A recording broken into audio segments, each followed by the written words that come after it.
right, good afternoon, everyone. Thanks for joining me in this video. This is 12:09 p.m. Nigerian time.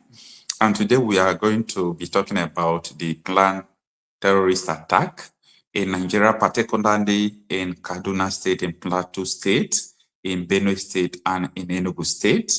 And there have been a lot of controversies regarding this particular intelligence because it was first, spread by one United States organization equipping the persecutors that So when they raised the alarm that these terrorists, these jihadists are planning to attack Christians on this Christmas, a lot of people did not believe their report, and the federal government of Nigeria dismissed the report. But it's a surprising thing to know that the DSS has confirmed the report and saying that the report is true, so that they are going to do everything possible for them to avert the attack.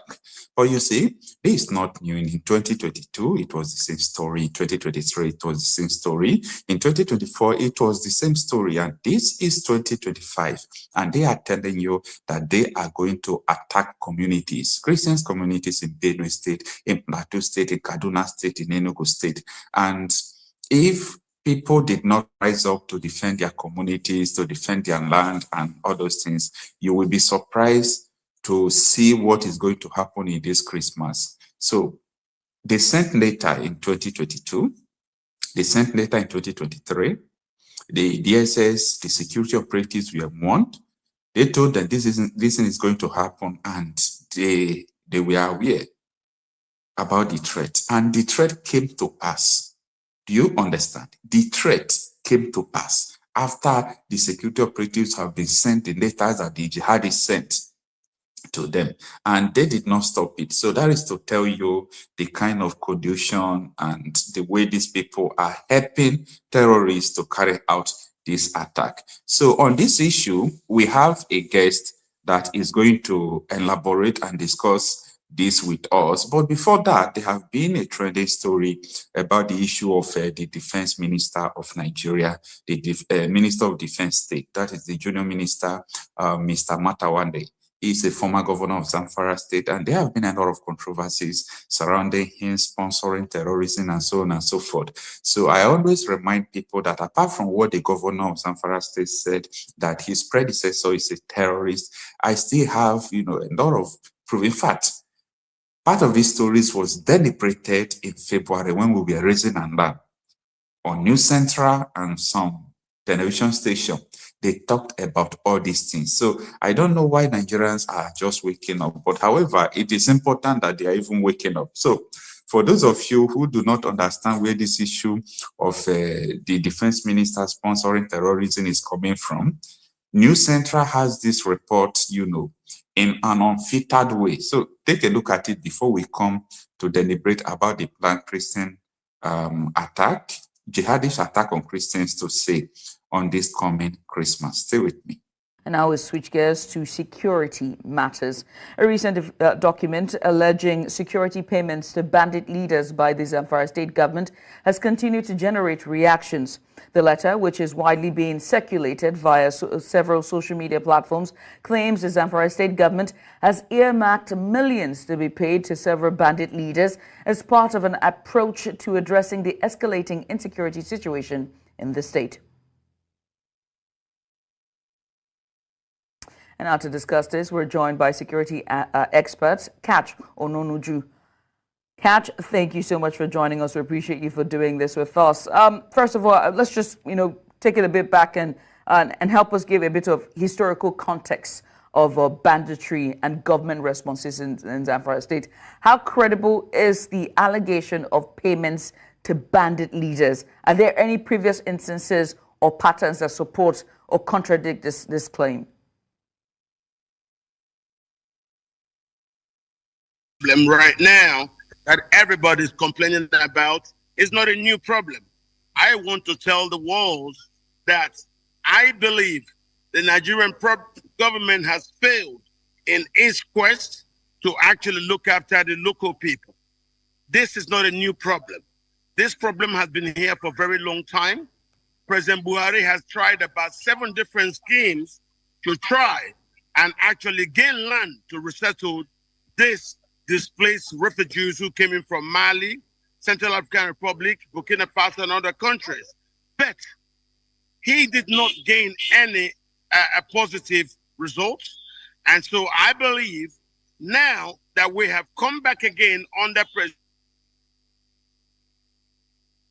President Tinubu, if Tinubu does not solve it properly, you will see is this random killing every day by the Fulani refugees who are seeking for land.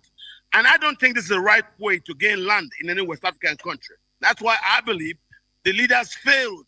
If they were never able to resettle the Fulani refugees in Central Mali or Central African Republic, and they came to Nigeria, this is what we're now having. They are being forced to kill in order to gain land, to resettle themselves by force. This is not a way to run a country. I think this is wrong. We must take initiatives to save the households. I'm going Catch. This can't continue. Catch, I'm going to ask you again because you didn't answer my earlier questions. With historical context, how credible is this allegation of payments to bandits? Have there been any previous instances or patterns that sort of support or contradict this claim? Yes or no? Yes. Payments to bandits was a strategy adopted by the Buhari administration to keep the Fulani militiamen on, because the militia people needed money. And that's payment by government to them, initiated by President Buhari, was the original way to give them money. If you don't give them money directly, they will engage in kidnappings. All right. And the Nigerian government didn't like kidnappings as a way. Remember, the schools in Kankara, the payment to them, all those were arranged. They mass kidnapping of youth, and then the subsequent kidnapping, the payments. Those payments were monies being given to these terrorists for them to augment whatever it is that they needed. But they were not able to gain this trust of the government who were giving them money, because no matter how much money you give them, they will always renege on agreements. And that's why the government stopped paying them. Catch, let me ask you, right? You just said that there's some sort of truth to these claims. So what are the potential policy implications for Zamfara state government and the federal government? How might such payments affect? The governors have collectively said they will no more pay these damn terrorists. The more you pay them, the more you strengthen them, the more they buy new weapons, the more they buy new logistics. Don't pay them. Let them go back to their country. We cannot continue to live like this, now, as if we are living under, this illegal arrangement. It's just not paying the country. Yeah. So I agree that the governors should say no, even if they've ever done it tonight. Now that Buhari is gone, nobody will be killed. I don't think that the Tinubu administration has the same kind of mind share as the Buhari administration. So let us try to save the farmers. Now you're seeing from not paying them, they now don't want the farmers back to their land. So there's no famine. And that has forced food insecurity across Nigeria. Even they will not even allow them to go and harvest. This is the problem. Once you start paying terrorists, you can never stop. So the right thing is, Nigeria needs a proper policy to actually go against these people.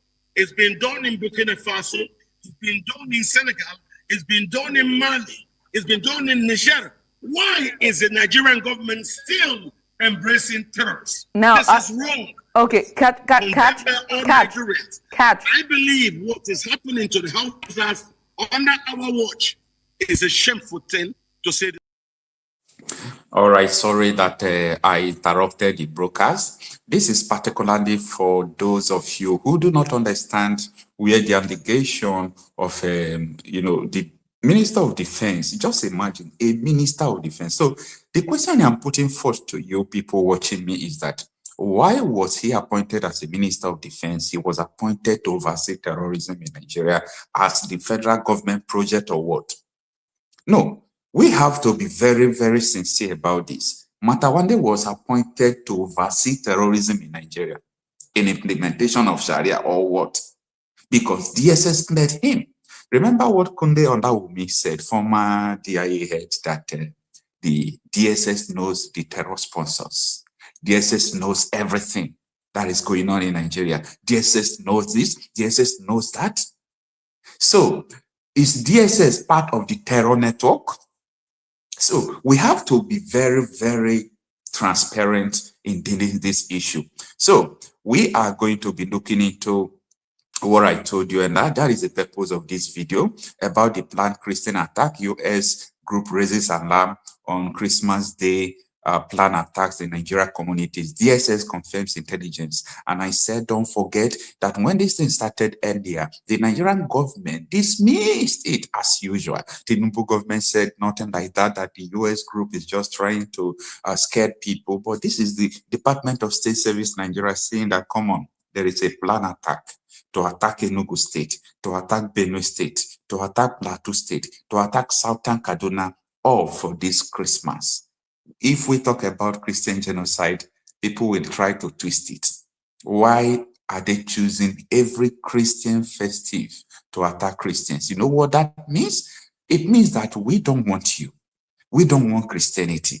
We don't want this kind of things around us. So the earlier we understand this, the better for us. With this, I am being joined by Awimbu. Awimbu is a regular guest on this platform. He is a one-time Nigerian soldier. He served with the Nigerian military for 18 good years.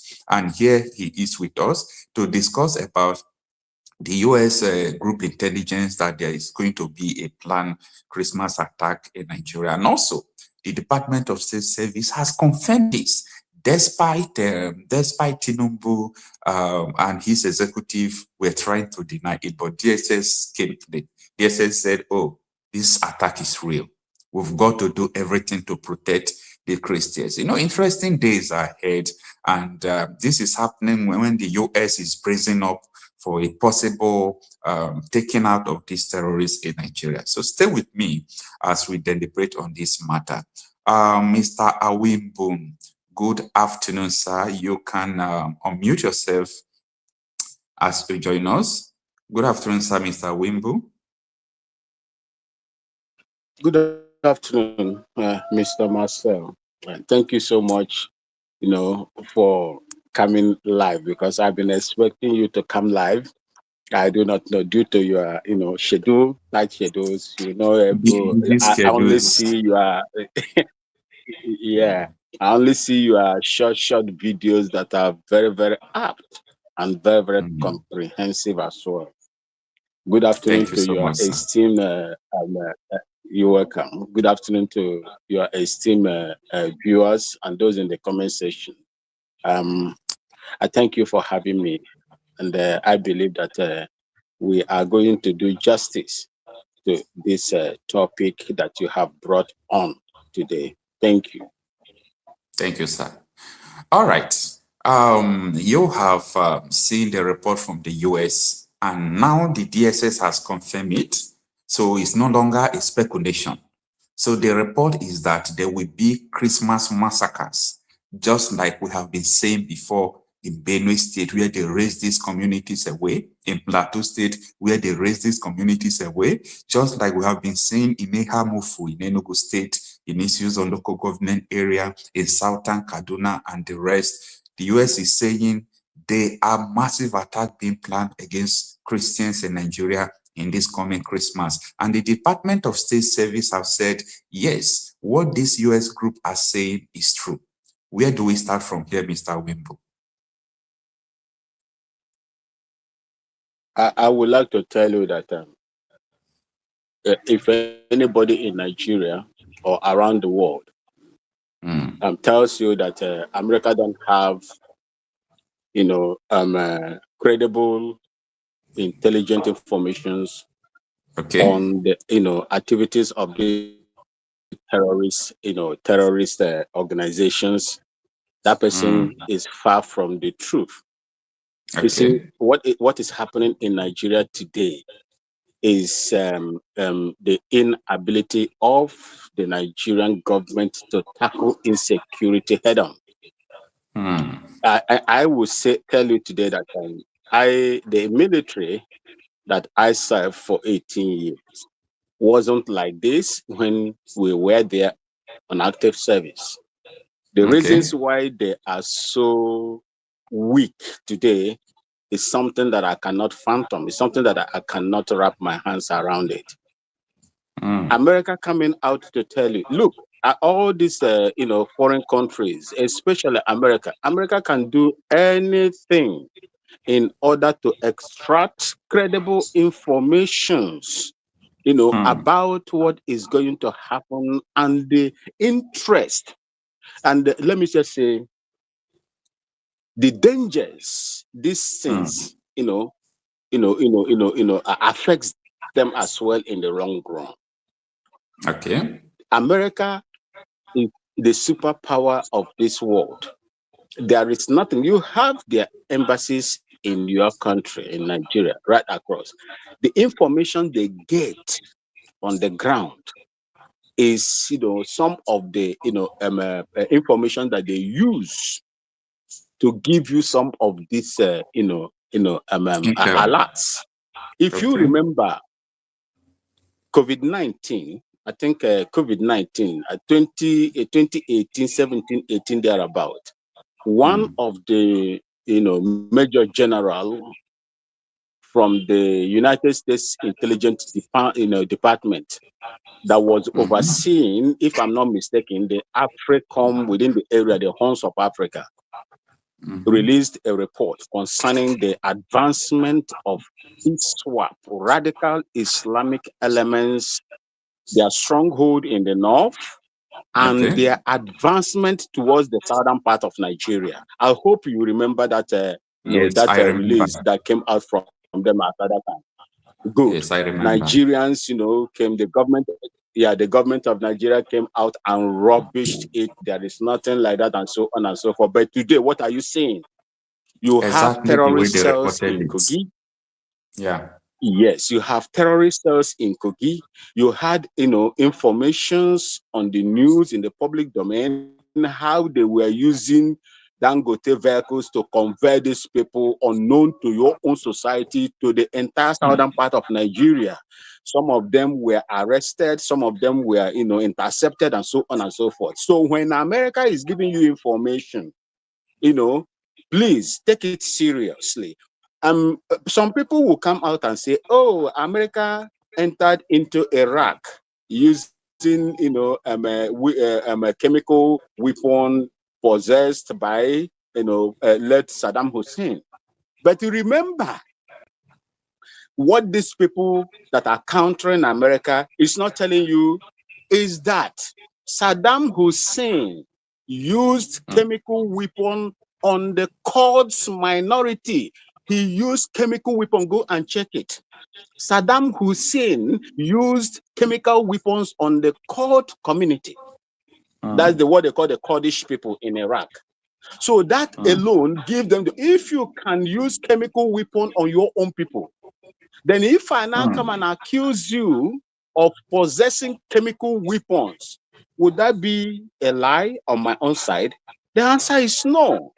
And remember also, because of the powers of Saddam Hussein, Iraq at that time, he invaded Kuwait, small Kuwait. And they were want to move away. They refused to move away because of the fraternity, what was going on between Iraq and the United States against Iran. You remember that Iraq fought with Iran for, I think, about 8 to 9 or 10 years. Most of the things that Iraq was using that time, because Saddam Hussein was a good boy to the American people. And when that, power began to intoxicate Saddam Hussein was trying, to do, what he don't supposed to do normally. So America moved away from him and decided to do what it is. So when America is giving you informations, please take it seriously, because they are preview to some certain or important information, intelligent, actionable, intelligent informations, through their embassies and through their agents around the world. That is what I'm going to say about that. Thank you, Master. All right, Mr. Wimbu. As I speak to you, I can tell you that I can confirm that even the America, opening the intelligence to everybody about the possible attack, and the DSS confirming the attack will not stop it, because they have not done what will make these terrorists not to strike. People who are controlling them are in the government, we know them. So if those people are not touched, they have aim and they are still going to carry this attack. My question to you now is, what do you think that would be the US reaction if this attack happened, after warning Nigerians that this attack is coming, and also DSS confirming the attack that is going to happen? What will be the US report?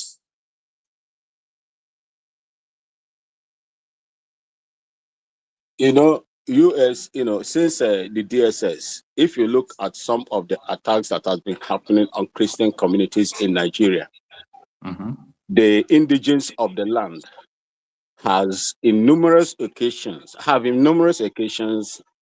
called the security, people and informed them of these imminent attacks against their land and their people.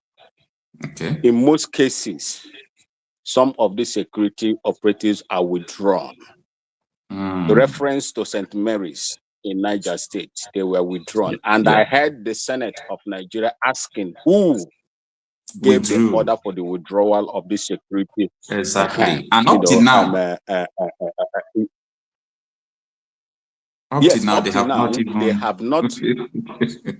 they've not been able to fish out the particular person that gave such a withdrawal order. You see, when a country is lackadaisical or complicit, go back to Abacha, my late commander, Abacha.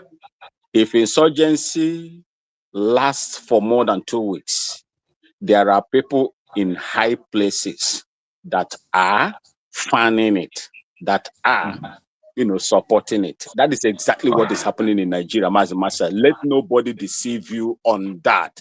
So what will be the action of the US? What do you think that will be the action of US if this thing happens?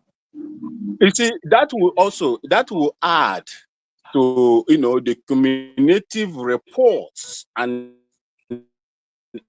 intentions of what America will do on Nigeria. You see, it will give credit to America intervention in Nigeria, because Nigeria has failed to protect the lives of the people and the ethnic cleansing that is going on. It is going to add salt and pepper to what America has already known and told the world, which Nigerian government is denying. They will, if you see this gun blazing, I don't believe that America will send troops, because it's cost a lot to send boots on the ground. What they have, remember also that America, as we speak, has been conducting reconnaissance, surveillance within the Chad Basin and these terrorist, cells and their positions. They know them, they know their position, they know the coordinates, and this will justify what they have been saying, to tell the world that America is not lying on the exact things that are happening in Nigeria, which Nigeria has failed to take care of. Thank you. Thank you so much, Mr. Wimbo. I would like you to stay in the background, because I will still bring you to stage later to ask you some questions. I really appreciate that, sir. All right, Mr. Erasmus, good afternoon and thanks for joining us. Yeah, good afternoon. How are you doing, brother? I am good. I am good. Compliments of the season. Thank you very much. Yeah. All right. My brother. You have seen what is going on, and when this report came there about 2 weeks ago, the Nigerian government dismissed the report of this US group equipping the persecuted. This is the same group that gave the intelligence of Yewata attack, that an attack is coming to Yewata. This group wrote to Nigerian military division, those to Yewata, that attack is coming. They ignored the attack, and on that day, more than 280 persons were killed by these Islamic terrorists. And this group has also given another intelligence back to us. The Tinubu's Islamic administration dismissed it, but DSS is coming out yesterday now to confirm that yes, they are possible attack, and numerous positions that these Islamic terrorists are preparing to attack Christians on Christmas Day. What do you have to say about all these things? Yeah, it's painful to say what I want to say now, but at the end of the day, that's exactly buttressing what my brother just said. The thing is that that my people say if car want jam a dog, he go deaf. He not go hear horn again. That's exactly what may happen to the people sponsoring terrorism in Nigeria. There are people that can make a call. They will to tell them to hold on, right? People like Gumi did there that knows them, that can make those calls. When the kidnapping Kitty, not Kitty, what's it called? Kwara State happened. That church, Nigerian government on live TVs told us that they reached out to them and they asked them to release them. You understand? So they know them, they know where they are. So they can actually reach out to them, maybe through directly or through their proxies, then Gumi and the rest, and tell them, hold on, because the truth is that if it happens, it's going to be disadvantageous to Nigeria government. So it's going to weaken the position of Nigeria government and strengthen the position of US government. You understand? That's exactly what. So I don't really know what is going to happen, but I know that just like I said, if motor one jam dog, you not go hear horn again. So I believe this time around they may not even hear horn again. They will still do one, and it will boost it will justify. It will further justify. I know the position is already justified. It will further justify the position. No, that aside. Okay. Quick one. The question I want to really ask, is like, and the average Nigerians are not even serious with what is going on in their lives. That's my honestly, yes. That's my problem right now. What is Bello Matawale still doing as Minister of State for Defense? This is because we have a government that sympathizes terrorists. We have a government. But Nigerians are not doing anything. I am not seeing tweets. I'm not seeing hashtag Bello must go. I'm not seeing anything. I'm not seeing bloggers apart from you talking about it. How can somebody who has all these allegations clear with evidence be defending me? It's insane. That just defines what Nigeria wants. An Islamic state. A kind of Taliban state. That just defines everything we have been talking about. How can that's the most painful thing? Somebody, a city governor, has directly accused of sponsoring terrorism. An SSA under you has come out to say you are sponsoring with evidence. Another man has come out to say you are sponsoring terrorism. You have even taken the person to court. And with documents, with evidence, with the location of the house he built for terrorists, with the number of cars he bought for terrorists. He's still the Minister of Defense. Minister of State for Defense. I don't see Arise News carrying the topic. I don't see channels carrying the topic to discuss. I don't see NTA. I don't see AIT. Every news media, mainstream media, is just silent.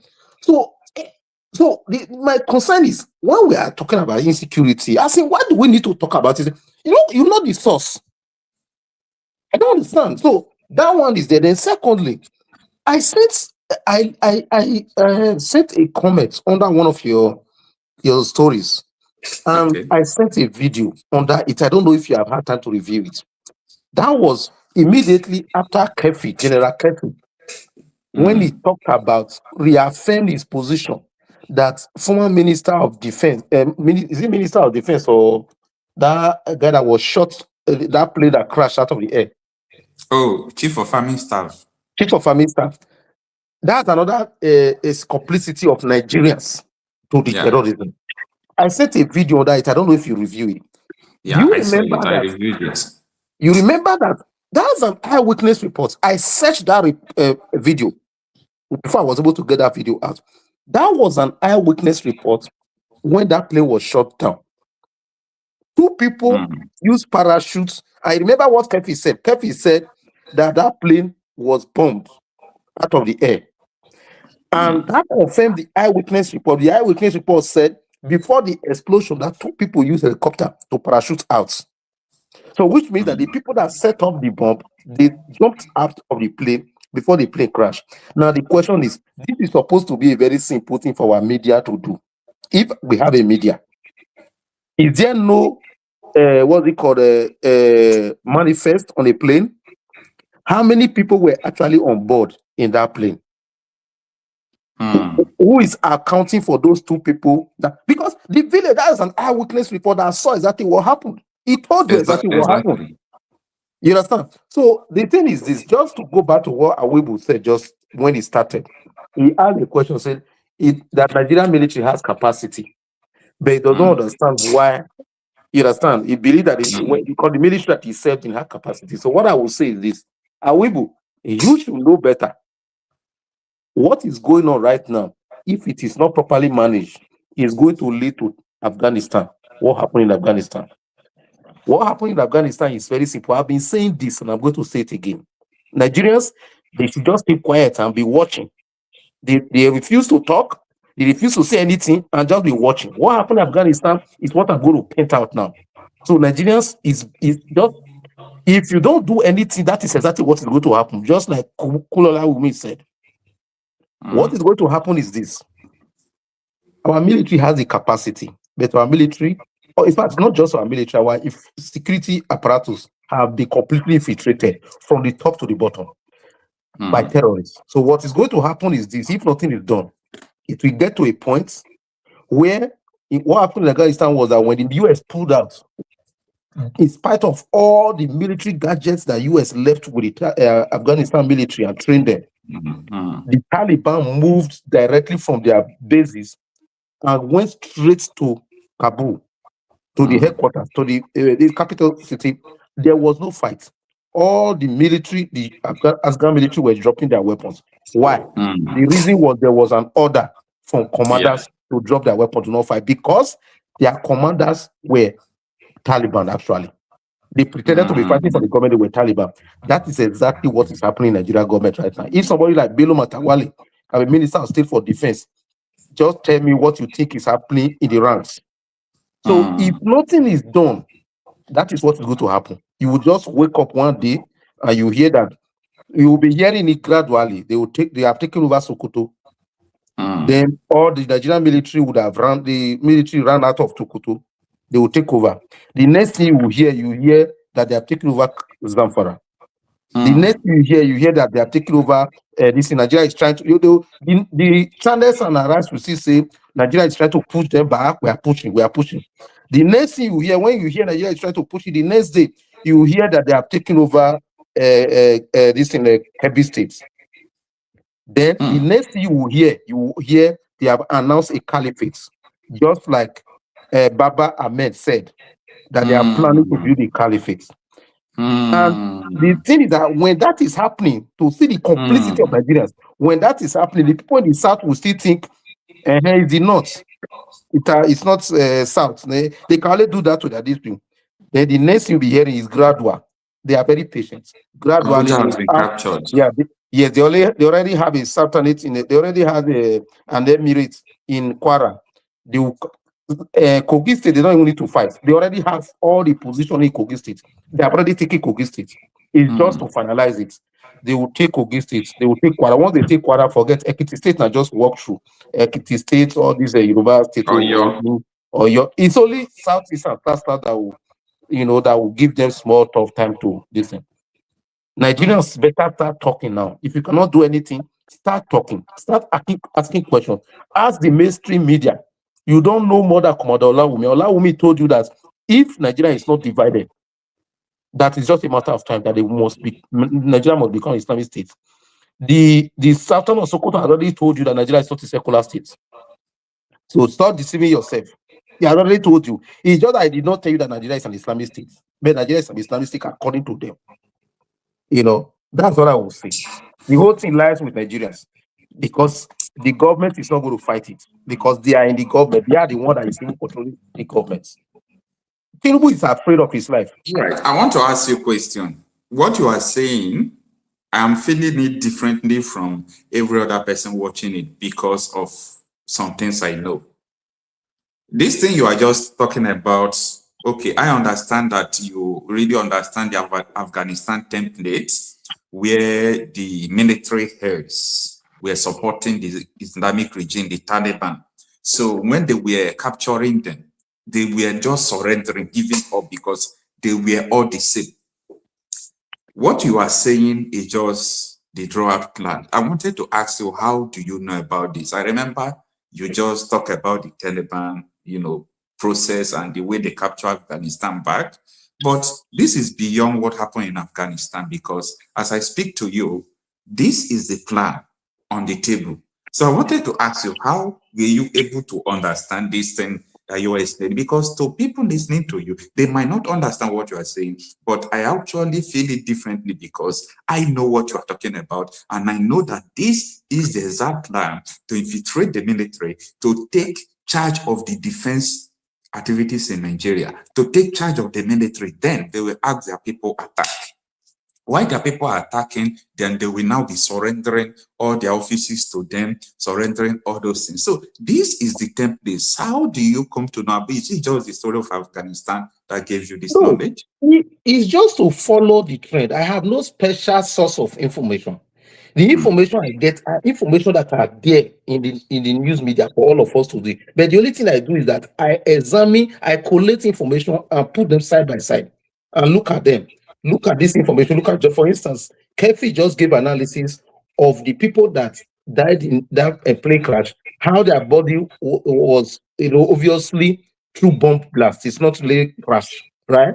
Now, I look at the video of the eyewitness report that has told us that people parachute out of the plane, 2 people, before the crash. Is that not correlating the information that Kefi just told you? So that's how to analyze information. You put it together, right? So besides what has been happening in the Middle Belt, I have been following it. What has been happening in the Northern Nigeria, I've been following it. Have you not seen villagers explain that there was a stand-down order that the military refused to engage when they were attacking their community? That's only when they are finished attacking that they now came and started packing corpses. Have you not seen it? Have you not seen a village in that one? I think it was the local government chairman in Southern Kaduna that gave a harrowing story. I've been looking for that video. I've not seen it for a long time. That he explained that these bandits, or let me call them terrorists, they were attacking their community, right? Other communities came to assist them. Now, they were not defeating the terrorists. Suddenly, the Nigerian military, Nigerian military aircraft came and started bombing the Southern Kaduna people. Yes. On video, I watched it. On video. And the terrorists now overpower them and massacre them. So, have we not seen it? Have we not seen helicopter? Have we not seen what happened in Niger State? How can they? Don't you know the meaning of 303 people, 311 people? Have you thought about the meaning of 311 children moving? Where to keep 311 people? How do they have those kind of capacity to feed 311 children? To feed 311 children, capacity to move 311 people in a country where, within a matter of seconds, a minute, Nigeria helicopter and military jet fighter were in Benin Republic. So we don't have drones, we don't have military everything. And the head teacher said that there was a military helicopter that was hovering around when these people were picking up these children. So what does that tell you? It tells you that the government is directly involved. So that is it. So we know exactly, Commodore Olawumi has explained it in details, exactly what is going on. In fact, do you know that man went further? I don't even know if you know. That man went further to tell you, with that, some of the people who are sponsoring it. Go back to the video, the last video he did. When he told you, in that video, what he was explaining, that the lady asked Commodore Olawumi that, this thing, who is sponsoring this thing? What's going on this thing? You remember? He now told the lady, that was during that time they wanted to, they raised the issue of Sharia. They wanted to change. He now told the lady that those members of House of Assembly that are raising the motion, that they are not even, they are just errant people. Right? That's go he back mentioned to some banks. Exactly. I know where you are talking about. He said, go and check the directors of those banks. They are the people. How many Nigerians have done that? You know, when you ask the question, that is how I do my own. All those directors of those banks, I have their names. So he didn't tell you that they are the ones sponsoring terrorism, but he told you that they are the ones that are pushing these people in the house that are doing it. But if you have brain, you know what he's talking about. Yeah. Wow, Mr. Erasmus. Wow, this is a breathtaking, conversation. We are just watching right now. I don't even talk too much. You don't see me telling too much. I'm only just watching to see what happened. Yeah. Yeah, Mr. Wimbo. Master Erasmus. My brother. You spoke about the aircraft. Every aircraft is fitted with a black box. And these black boxes records every information that happened during the attack, whether it is an attack or internally placed explosives. If you look at the Atahiru's case, the plane landed at, I think, Kaduna Airport on the wrong way. That was where it was blown off. So the Nigerian government is responsible for the release of the updates from the black box so that Nigerians will know what killed their former chief of army staff. The other one, is it not pressure that will cause them to do that? Is it not pressure from Nigerians that is supposed to cause them to do it? But the truth is that Nigerians are not even asking questions. Nigerians are not asking questions. Nobody is doing that. Even the other one where the two pilots automatically ejected from the attack. But as at that one, the black box will also tell the Nigerian people what really happened to their equipment. I reported what happened, and those pilots they refused them to grant interview. Listen, if it is a plane fault, those people could have made an emergency landing. Yes. The aircraft was attacked. Yes, now. So I reported what transpired, but we are still waiting for them anyway. It was a missile. It was a missile attack against that aircraft, and the only thing that will make a jet fighter pilots to eject, is when they come under effective fire or missile attack. So once that's happen, they have no other option than to eject automatically. So for the Atahiru was on the wrong way.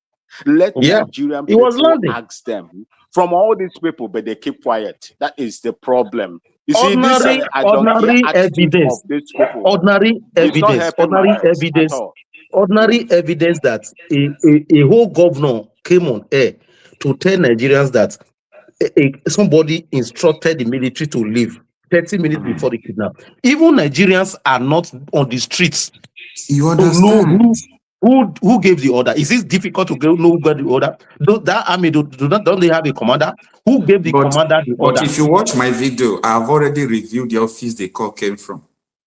Because I had first-hand information about that, and I made video, and I specifically called the office it came from.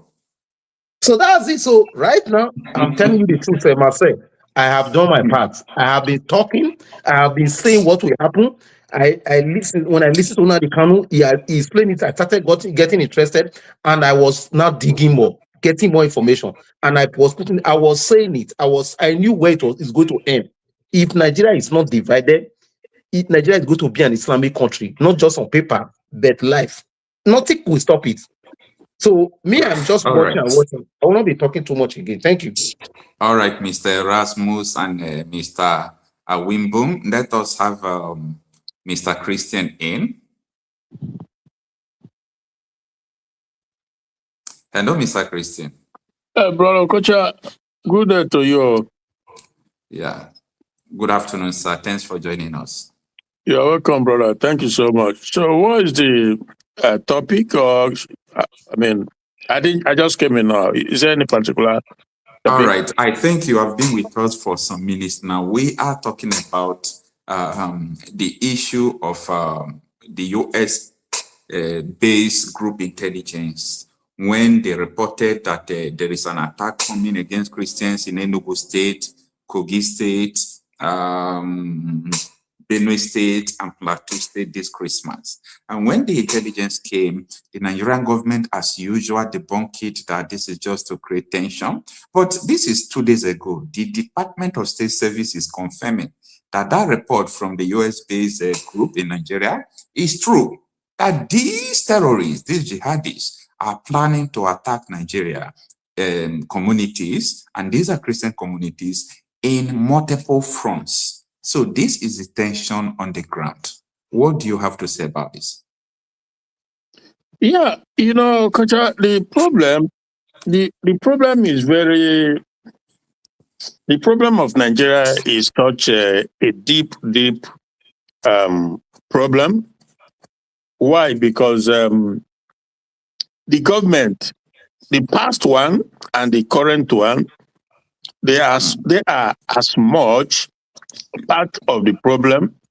Okay. In fact, yeah, the previous one created it, and the second one inherited it, and he is part of it. I've said it on your occasion in the past, and every platform I go, I don't shy away from saying it, that Tinubu's administration is 100% part of it.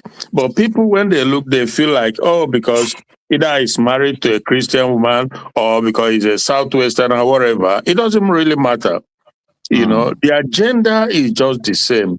They have earmarked Nigeria to be Islamized and Fulanized. That you can be rest assured about.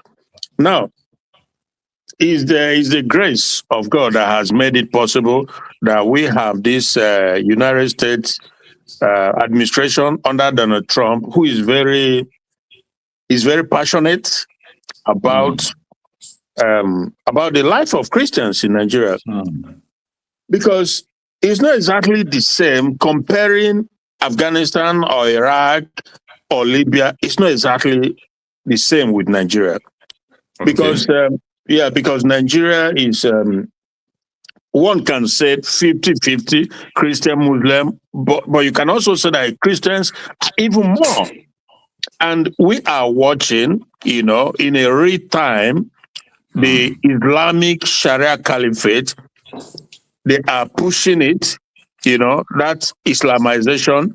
It's been on the work for decades, but it just like came wholeheartedly, just came alive now from the Buhari's administration. So, and like I say, because the governments are in it, that is why it's tough. And again, they believe this Tinubu administration.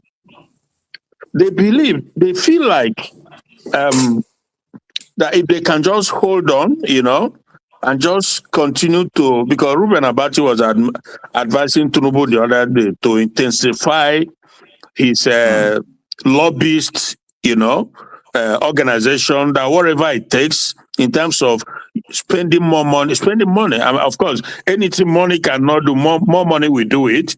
So he was advising him to go to Washington and spend whatever amount it takes to get people, rather than to do the right thing, but no, to buy possibly lawmakers who are buyable, and so that the Islamic movement, the caliphate, can continue to advance, to take over territories, you know, slowly but surely wipe people away, send them to IDP camp, occupy it perpetually with no movement on the ground. So I don't know why it's hard for people to understand what is going on. It's as clear as day and night that the government is in it. It's the agreement he had, and they've assigned it that Nigeria slowly but surely will be Islamized and Fulanized. Because when we say Islamized, it's the Fulanis that will take over. They are not really. I think Islam is just a tool they are using. Now, that is not to say that is not what Islam represents, because all over other worlds they are doing the same thing. So, but in Fulani, even if you're a Muslim but you are not part of them, you don't believe in what they believe, they will subjugate you. You will still be a second class, you know, stuff like that. Now, but it's so complex, because also there are people who have speakers, and when they speak venom. and sometimes they make situation worse. I was discussing this morning with another brother, Chuk survivor, about the comment I had from Sowore, So these are people that sometimes they make the situation all the more complicated with their stance and their position. Trump, like I said, if you are somebody who has followed him, from the first term when he came in, you can see how passionate he is about what is happening to Christians. It was him in the first term that took Nigeria into that CPC class, right? So, and he was removed, blah, blah, and things has gotten worse. So, and people think that that Trump is not really, dead serious, but I can guarantee you that he's dead serious. The measure they are going to take, I cannot tell you, but I'm telling you that they are not going to. I think a day ago or so, the Congress were reassuring and that commitment that this is just not going to be talk and go away. No. So something's going to happen. Now, Sowore was saying a few days ago also that so that if he gets this message, however he gets it, he has to rethink his steps, because I don't think that is helpful. The things he said, I do not expect him to be saying that, because right there in the country, he knows that what is happening is wrong, and none of them has taken the boldness or show compassion to go to these victims and empathize with them. They are all there. All what they care about is how to win, how to do politics, how to get in there to become president. But your citizens are languishing in IDP camp. The story, you can't even begin to enumerate the story, the things they go through. It has to take the white people from a different continent to come and show empathy. The insensitivity of our black people sometimes make me sick to my stomach. That Ruben Abati and the rest of them, because these people, they matters. They are in charge of the narrative. They are the one who will see black and call it white. They see green and call it yellow. That people, 600,000 in just one state, Benue, in IDP camp. In IDP camp, and they can go to their house with their wife and their family and their children. They will eat and sleep and marry, and no concern. Nobody is bothered. We begin to question what exactly is wrong with black people, that we can do that with so much resources, with so much power to do everything. Look at, they just demonstrated it in Benin Republic. They just went there, did what they did, and calm everything down. And the whole world is watching. Trump knows about this too, because he must be debriefed on this whole thing, that in a matter of just like that, a day thereabout, Nigeria went into another sovereign country and quashed the rebellion going on there. But right there in Nigeria, nobody, they just look away. They don't want to. Oh my goodness. So for sure, for him to come out and be castigating United States, saying, because this is what now, that the places they've gone in the past, he said, go and look other places they've gone to. That is chaos, is is destruction, is this, is that. He named Afghanistan, he named Iraq, he named Libya and stuff like that. Now, so in other words, he's not on the right side of the. I'm not happy about it. Why? Because his own family, his wife and children, they're in America. Now, the Nigeria that he so believes in, this one, because he's a one Nigerianist and Pan-Africanist. So this same one Nigeria that he so believes in and is castigating America of being a destruction of nations. Why does he have his wife and children there? Why not bring your wife and children, stay in Nigeria and build Nigeria then? No, you want them to be in a safe zone, a safe place. And even himself, I believe he has either residency or permit, whatever he has in America. But it took people, their life, blood, sweat, everything to build America to be a nation that every one of them want to run to. This is how they come out, they talk, but they forget that even the walls have ears sometimes. Trump is everywhere. He's on YouTube, he's on Twitter, he's on Facebook. Everything you said, he hears and he knows. And he will act if he has to act. When Wole Soyinka, before the election, was demeaning Trump, saying all sort of disgruntled words about Trump, did he know that Trump hears everything? About a year down the line, he wants to go to America, and they stopped him. They say you can't go there, you can't step your foot in there, and he cried and he said, "But I didn't do anything bad. What did I do?" Because he has forgotten the things he said about Trump. Trump, that is his nature, right? If you hit him one, he will hit you back 10 times harder. That is his nature, you know. All right. So, well, I have a lot more to say, but it's fine because of time. You have other this thing, but I'm just saying it for Sowore to know that you can't be doing that, because for how many years now, more than a decade, these things have been going on. Nobody has the power or the boldness, the bravery to do anything. Nobody, and they are chipping in. They are chipping in this Islamic movement. They are just every day. They are grabbing. They are dominating. They are taking over. They are massacring. So for him to say that I'm not pleased at all, so he better retrieve his step, because this is dangerous. Thank you, my brother. Thank you so much. Thank you so much, Mr. Christian. And at this moment, let us bring in the pointer. Stay with me.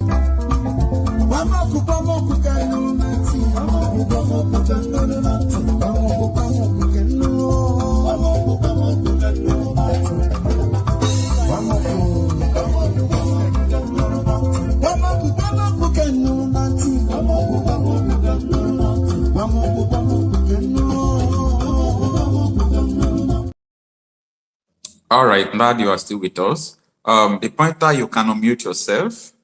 I don't know. Okay.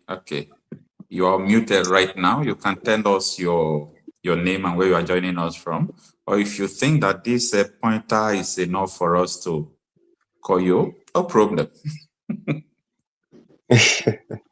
Okay, for some reason, thank you very much, Mazio Kocha. All right. For now, I just want everybody to know the pointer. I'm speaking from United Kingdom. What I want to say, you know, this whole thing is baffling, and then it's something that makes me, that drives me crazy sometimes, because one thing is this is the same thing that Nnamdi was saying. He invested a lot in this, just like you're doing, until he got so frustrated that he started, you know, out of frustration, started using some words that so many people might find uncomfortable. But for me, I think all those things happened because he wanted people to reason. And it's so annoying that our youths are not looking into the future.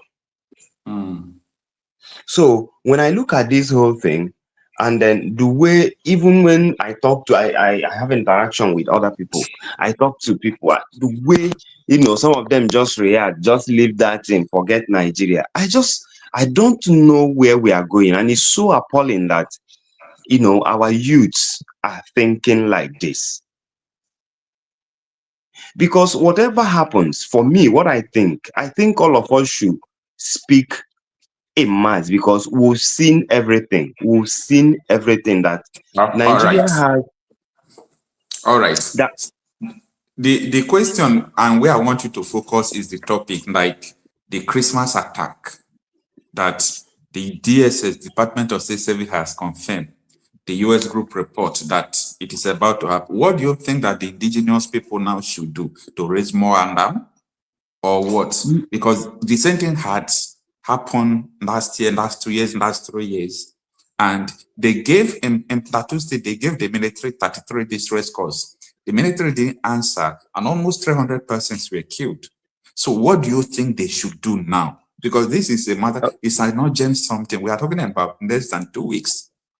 Okocha, my brother, I will say it's a point and black. The thing is that when we look at it again and again, Nigerian government, I don't think they will do anything about this. This is the truth that we should tell ourselves. We should come to the realization. Now, what we should do is to raise alarm. Raise alarm. Everybody should be on top of their voice. Everybody should use their platform. Everybody should speak. That is one. Then, secondly, we should do something outside from speaking.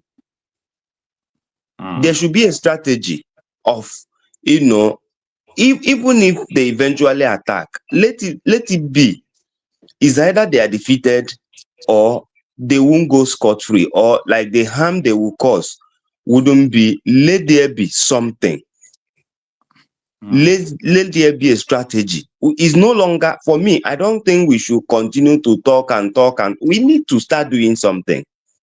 Why that was why I was very annoyed, and that was where I was coming. That was why I was very annoyed, because at that time that Trump said that all of us should be on top of our voices.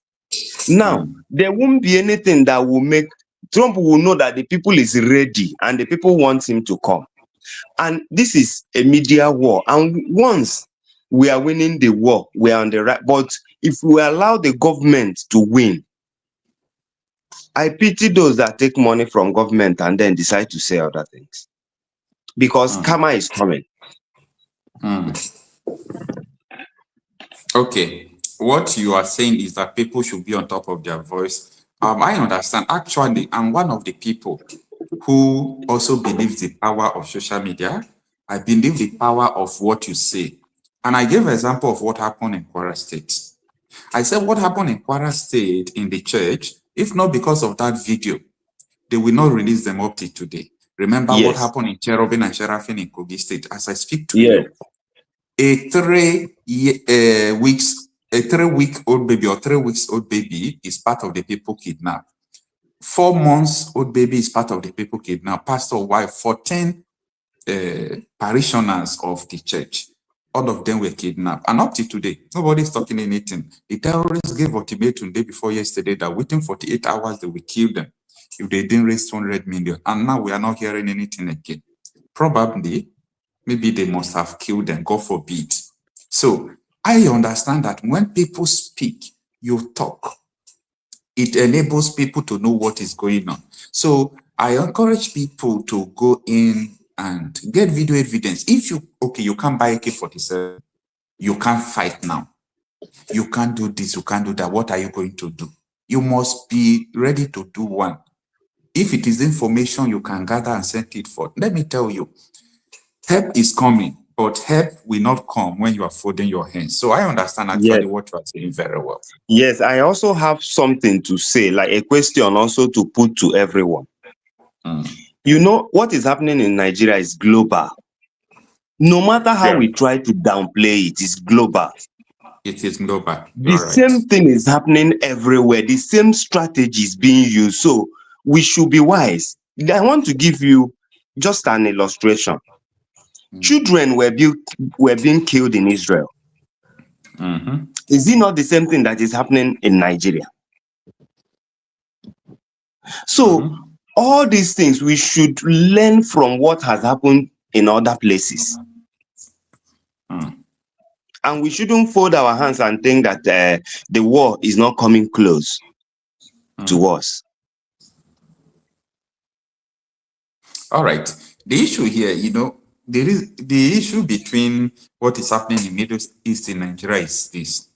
Nigeria has some group trying to Islamize the country, trying to terrorize the country. And these people are everywhere. They are in government, they are everywhere. That is different between what is happening in other nations and what is happening in Nigeria. Let me give you an example. When you talk about this terrorist attack, it is happening everywhere, as you said, including Burkina Faso, Mali, Niger.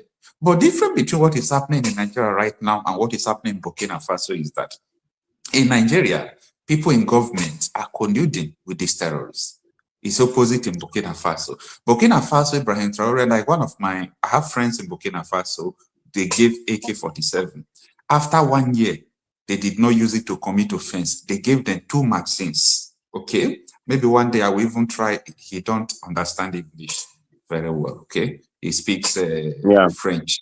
So if he understands English very well, maybe I will bring him here and he will even talk more about it. So these are the kind of data. But in Nigeria, when the terrorists were coming, the Nigerian government disarmed Nigerians. Do you see the opposite? So in Nigeria, Yes, we have a major problem of collusion. yes.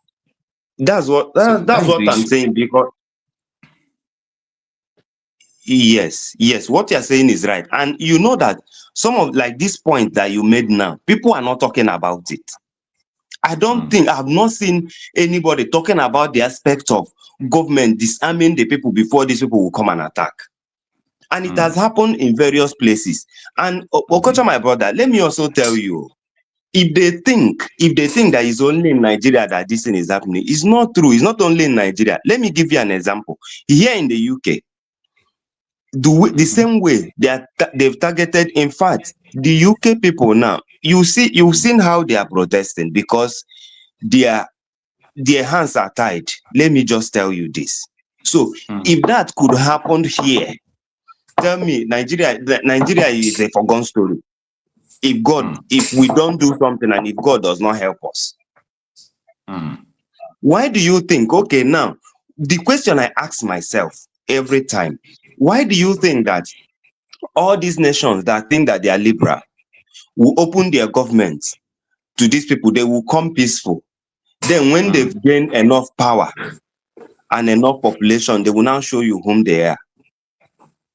Now, it happens in Lebanon, it happens in Turkey, it happens in why is it that the question I asking every day is that why is it that when you go to the Middle East, why is it that they don't open their government to a Christian to also be part of it, but they want to be everywhere? Yeah. So you need to put all these things. So just like one of the last speakers, you see, if you are not placing the facts side by side, you will not understand what this is. A system, and this system has been going for years, and you need to have a strategy because on how to counter the system. If you must conquer or if you must stay strong, that is why you always see Israel the way they counter. Sometimes, even when you are trying to use, it's okay. Thank you, my brother. Let me just stop here. All right. Thank you. Thank you very much. Mr. Pointer, you said we should always refer to you as Pointer, right? Yes, anyway, for now. it is well. Thank you for your contribution. I really appreciate that. Thank you very much. All right. Let us go on to Mr. Greg before we come to Mr. Opondo. Mr. Greg, you can unmute yourself. Good afternoon. Thanks for joining us. Yeah, Mazi. Good afternoon. Good afternoon. Thank you so much for giving me the little opportunity to contribute. Yeah, according to your discussion, we are talking about the Nigerian government and the terrorists. So, yeah, one thing is this. My message to the America, if Americans are listening, is that they have no other option than to make sure that Nigeria cannot continue to exist as a country. Well, that is not the topic we are treating. We are talking about the issue of Christian attack that DSS has confirmed. We are saying that what should the people in these communities do? What are they going to do? Namkwam is also a part of it, because the people can do nothing. Any person that raised to do something or to defend himself, they term him a terrorist. So what do you expect people to do? When the government will arm the terrorists to go and kill the masses, and when the people, the indigenes, rise up and say, no, we can no more accept that, and they want to defend themselves, the government that armed the terrorists will turn to call those indigenes terrorists, and they will arrest them and persecute them and jail them. So what do you think that those indigenes can do? They can do nothing. because the government in power are terrorists and they are in control. Let's assume that this defense minister, they arrested him, now they call him a sponsor of terrorists.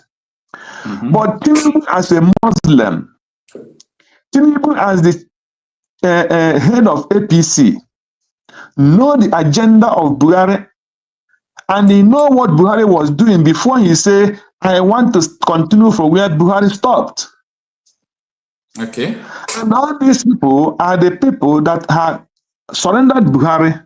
Even Buhari himself is a terrorist, and which Tinubu was supposed to know. And Tinubu knew very well. So Tinubu is also a sponsor of terrorists.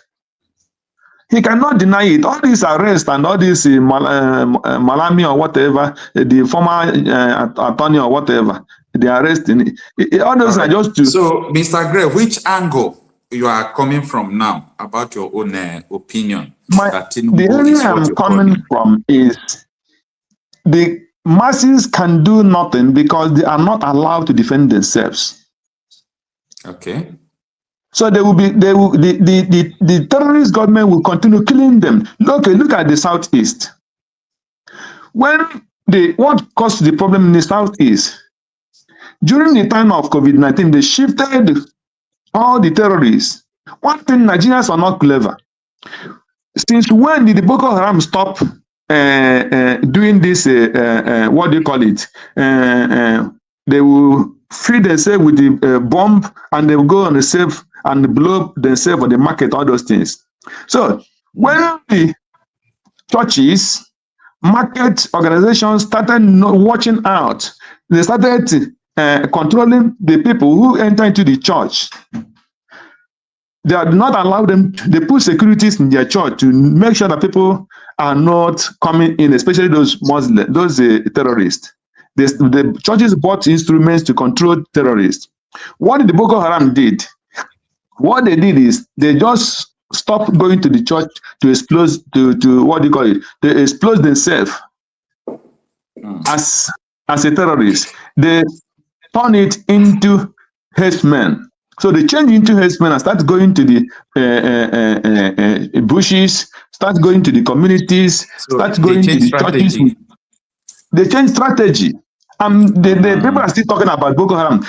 And then, because the Boko Haram was, the government and the whole world called them terrorists. So they gave them they sanctioned them terrorists. So what did they do? They changed strategy and using the herdsmen. They go in as a herdsmen. They no more, they don't arm themselves anymore and go into the market and explode themselves. No. So they changed the strategy, and the people, the common people and the Nigerian government who sponsored them, no, they changed strategy. That is why Buhari refused to call them terrorists. So what did they do now? They start going to farms, killing people, raping women, and going to churches with AK-47, stay long distance and shoot as many as they can and go inside the church and kill many people. So they changed strategy, and the government of Nigeria refused to call them terrorists. They call them bandits. But now Boko Haram is no more wearing explosive and going to the churches and market to kill people. So they changed strategy. But they are still the same people. So what I'm trying to say is, since the people who are sponsoring them know what they're doing, and this criminal Musa, the new defense minister, they retired him and gave him, say, come and take this is not discover of the new Musa who could not do anything when he was in uniform. Is it when he's after uniform that what will he do? A general who could not wear his uniform enter into war front and fight. Is it when he removed the uniform that he will do something? Means that to deceive the international community and the people they are ruling. They know what they are doing. So people know 100% what he is doing. So all these things are deceiving people. There is nothing the common man can do. His only solution, if America is really serious, is to make sure that Nigeria is divided, it disintegrates, and that is the only way they can curtail terrorism in West Africa, especially in Nigeria. As long as that country still exists, they can't do nothing. All right, Mr. Greg, I really appreciate your contribution. Thank you. Thank you so much, Mr. Greg. Okay, Mr. Onyeka, good afternoon. Thanks for joining us. You can unmute yourself.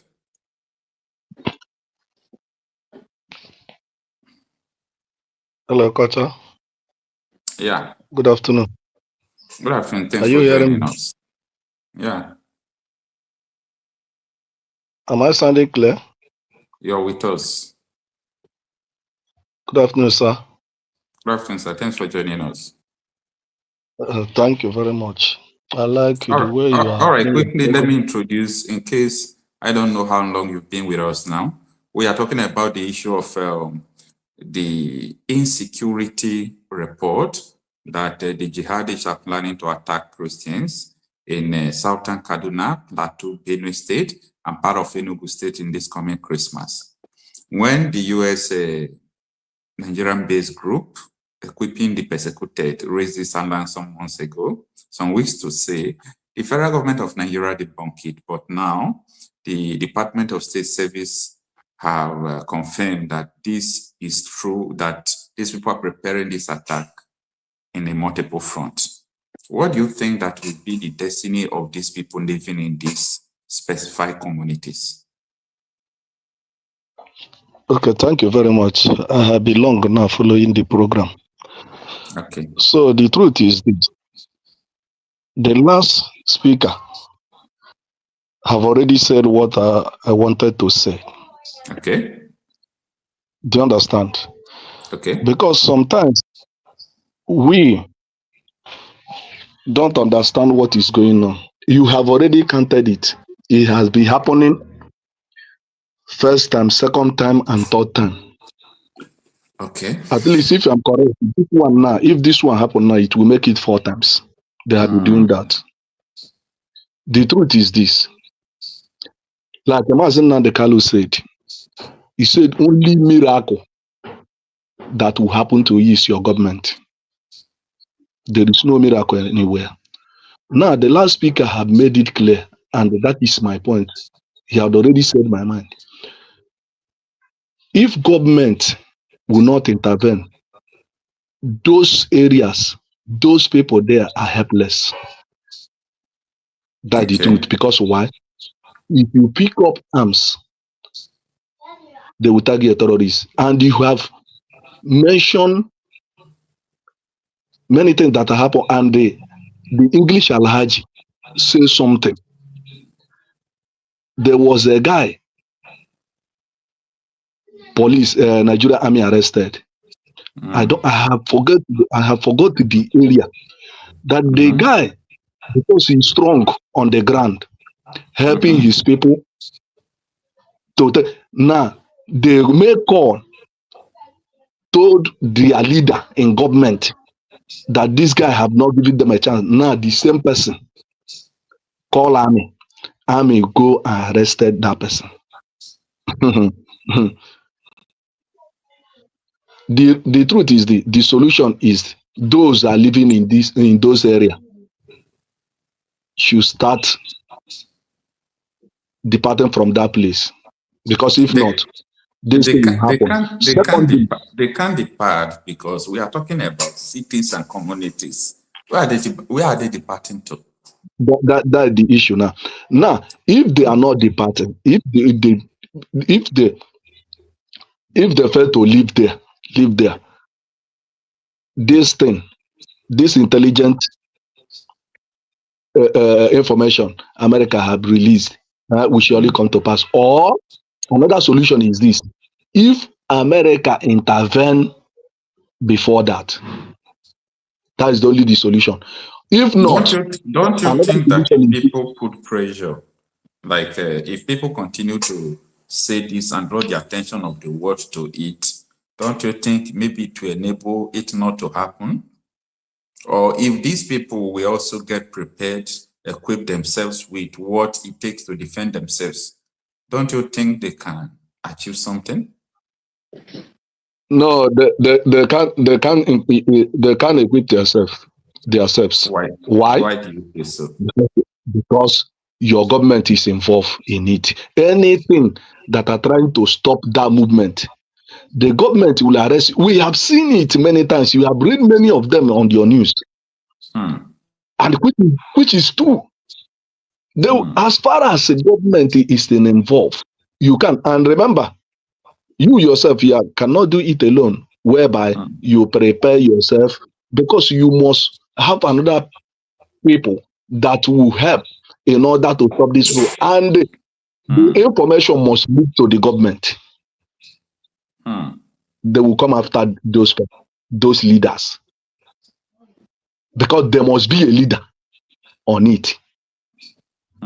They will arrest that person. And if it may be, because even your arms, where are you going to carry your arms? With that government, maybe army checkpoint, they will block you on the way. They will discover what are you going to explain to them? While Nigeria are not legalized weapon like America. Do you understand? So I see that thing as impossible to stop them. They must do it. The solution is to, unless America intervene or those people in those places will leave. If not, this thing will happen. That's the only truth. So that is my own contribution. Thank you very much. Continue your great work. You are doing well. I really appreciate your. Guys, always follow your program. Thank you very much. All right. It's all right. Have a wonderful day and make sure you enjoy your Christmas. Okay. Mr. Obono, you can unmute yourself. All right. Thank you so much. Your people has come again. Your people has come again. Your people has come again, Mr. Obono. Which people? Which people? Your people you are sympathizing with has come again. They said they want to bomb Enugu, they want to bomb Southern Kaduna. They said they want to bomb Benue State and Plateau State. When the US-based organization reported this some weeks ago, Nigeria government denied it. But here is DSS confirming the reports to be true. What will be the fate of these people, Mr. Obono? Are you still going to sympathize with the terrorists? Anyway, I'm joking. I'm joking about that. It's fine. So really, for me, I want to say blessings and light to everyone listening to this.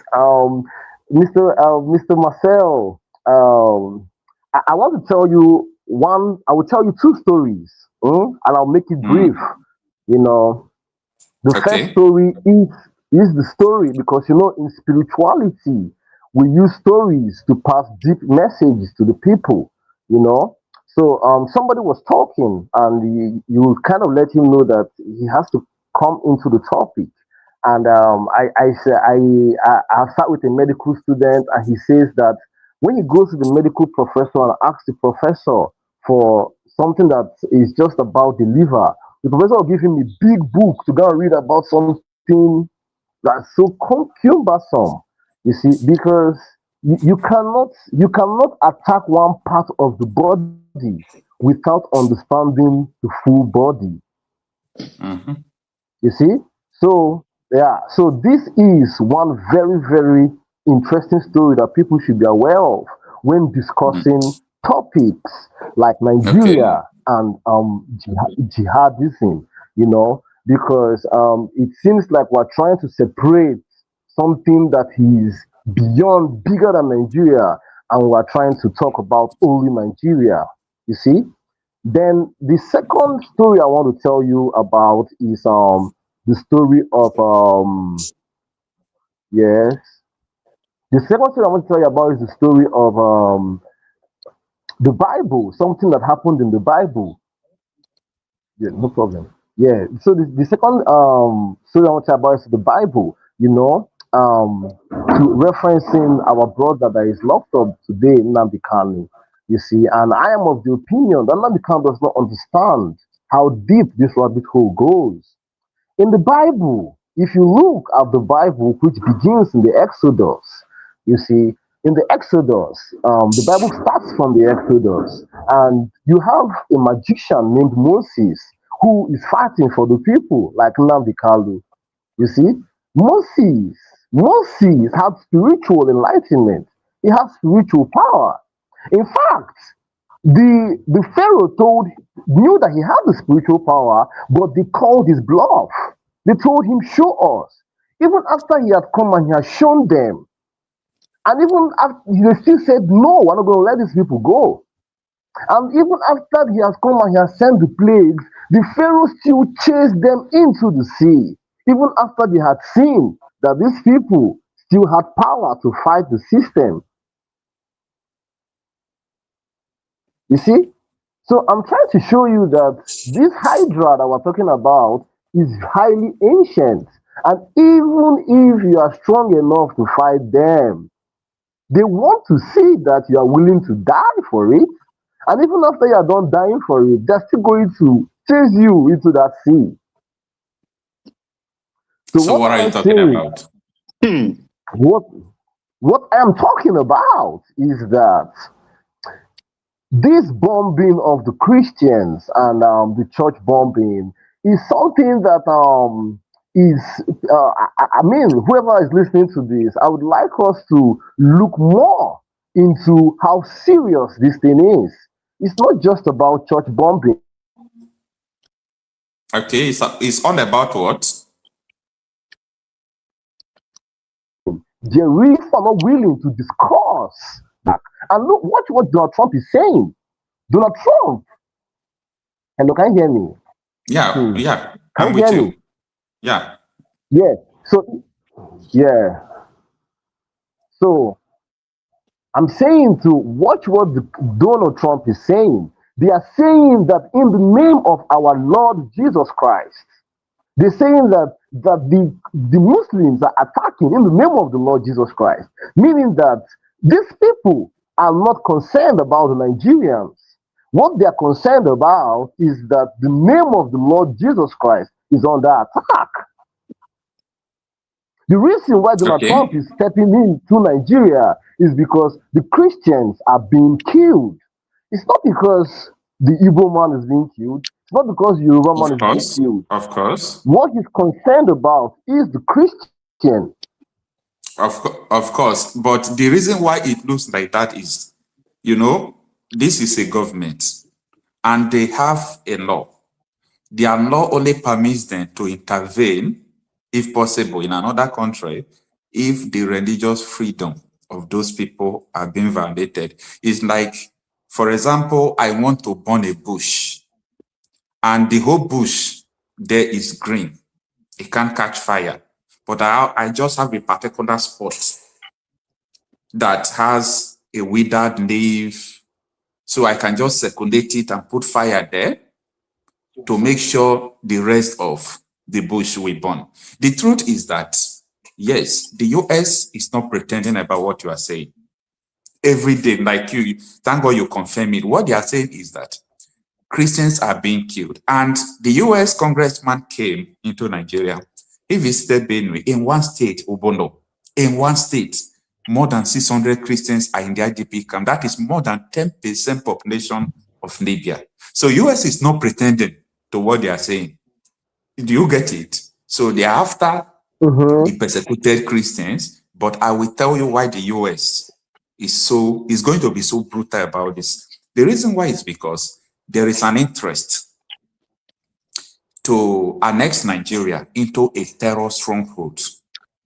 And you know that US have tasted this in 9/11. They allowed it to happen. They got intelligence to go in and dismantle this terrorism. But they feel reluctant until it happened. So a lot of things that are going to play in Nigeria is not going to affect only Nigeria or Africa. It's going to affect the world. The northern Cameroon, the Chad, the southern Niger, part of Nigeria, they want to annex it to form a terror stronghold. Now, you do talk about spirituality, right? I don't talk more about spirituality myself. I deal with the reality. Despite I believe in spirits, I believe spirit exists, but I deal with the reality. The issue here is this. The person who promoted, fought, sponsored Sharia war in Nigeria, and after convinced Obasanjo to push Sharia into Nigerian constitution. He gave a speech. He made a statement. He said, "It is the ambition of all the whole Muslims to turn Nigeria into a Sharia state." Do you see? So the targets now, everything you are seeing happening today is the ambition to turn Nigeria into a Sharia state, of which everybody is saying that Nigeria or any place at all in the world, leave everybody to serve the God they want to serve. You want to serve demon, you want to be this, you want to be this. People should be allowed you to exercise your spirituality, not imposing your spirituality on you. Yeah, I'm with you. Okay, so this is where this topic gets more interesting, because the Muslim, the jihadist, he has a reason why he's saying this. And the reason is because Christianity, once upon a time, was like a jihad movement. Meaning that people didn't accept Christianity because they loved Jesus Christ. People accepted Christianity because Christianity was actually imposed on the people. So this is where the story is going to, because the Muslim believes that Islam is the real religion, that Islam is older than Christianity, that Christianity came and invaded the land and converted them to Christians. All right. So before we finish with your time, let me also put I want to come in here. the differences there. Mazamaster, please. Yeah. Mazamaster, please. Permit me to come in here. Permit me to come in here. All right. See, just 1 minute now before you come in. I wanted to just tell him that Christianity as it stands today does not kill you because you do not believe in Christ.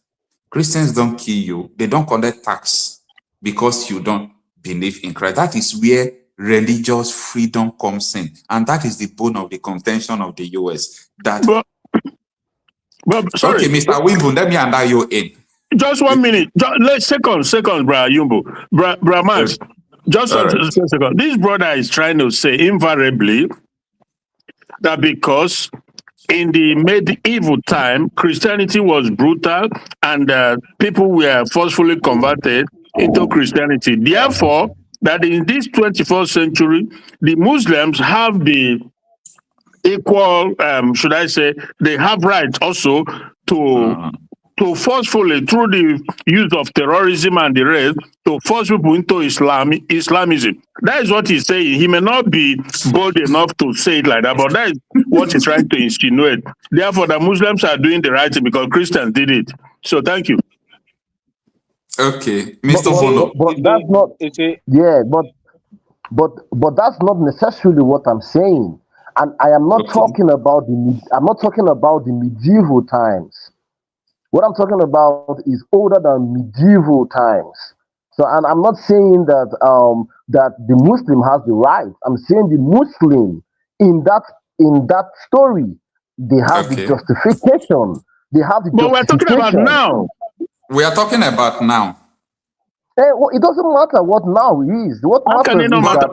But Christians are not killing you for not joining Christian. Christians are not killing you for not joining church. Is there anywhere in the world where you have Christian terrorism cutting people's head all over the world as we speak now? Is there anywhere you can point to and say these are Christian terrorists cutting people's head and cutting their hand, stoning women to death? Can you tell me one?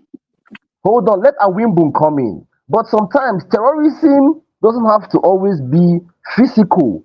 It can simply be the subjugation of the spirit.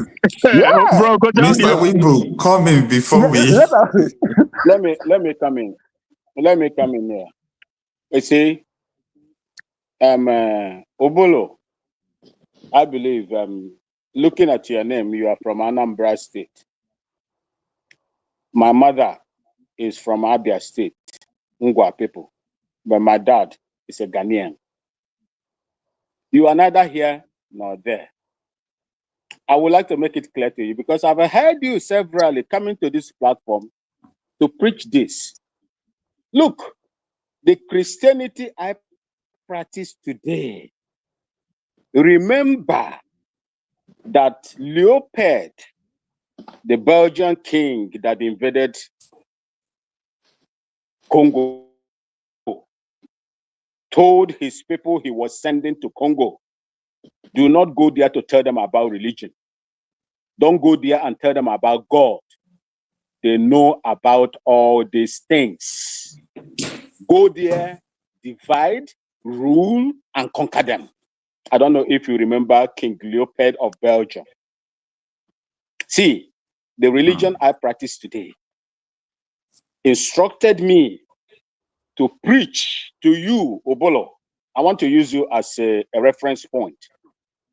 The religion I practice teaches me to preach to you. If you believe, I will baptize you in the name of the Holy Spirit and God. As simple as that. There is nothing like coercion. There is nothing like force. I don't know where you stand when you make these depositions on this platform. I don't know where you stand. Look, I'm just okay. Biafran people, hold on, please.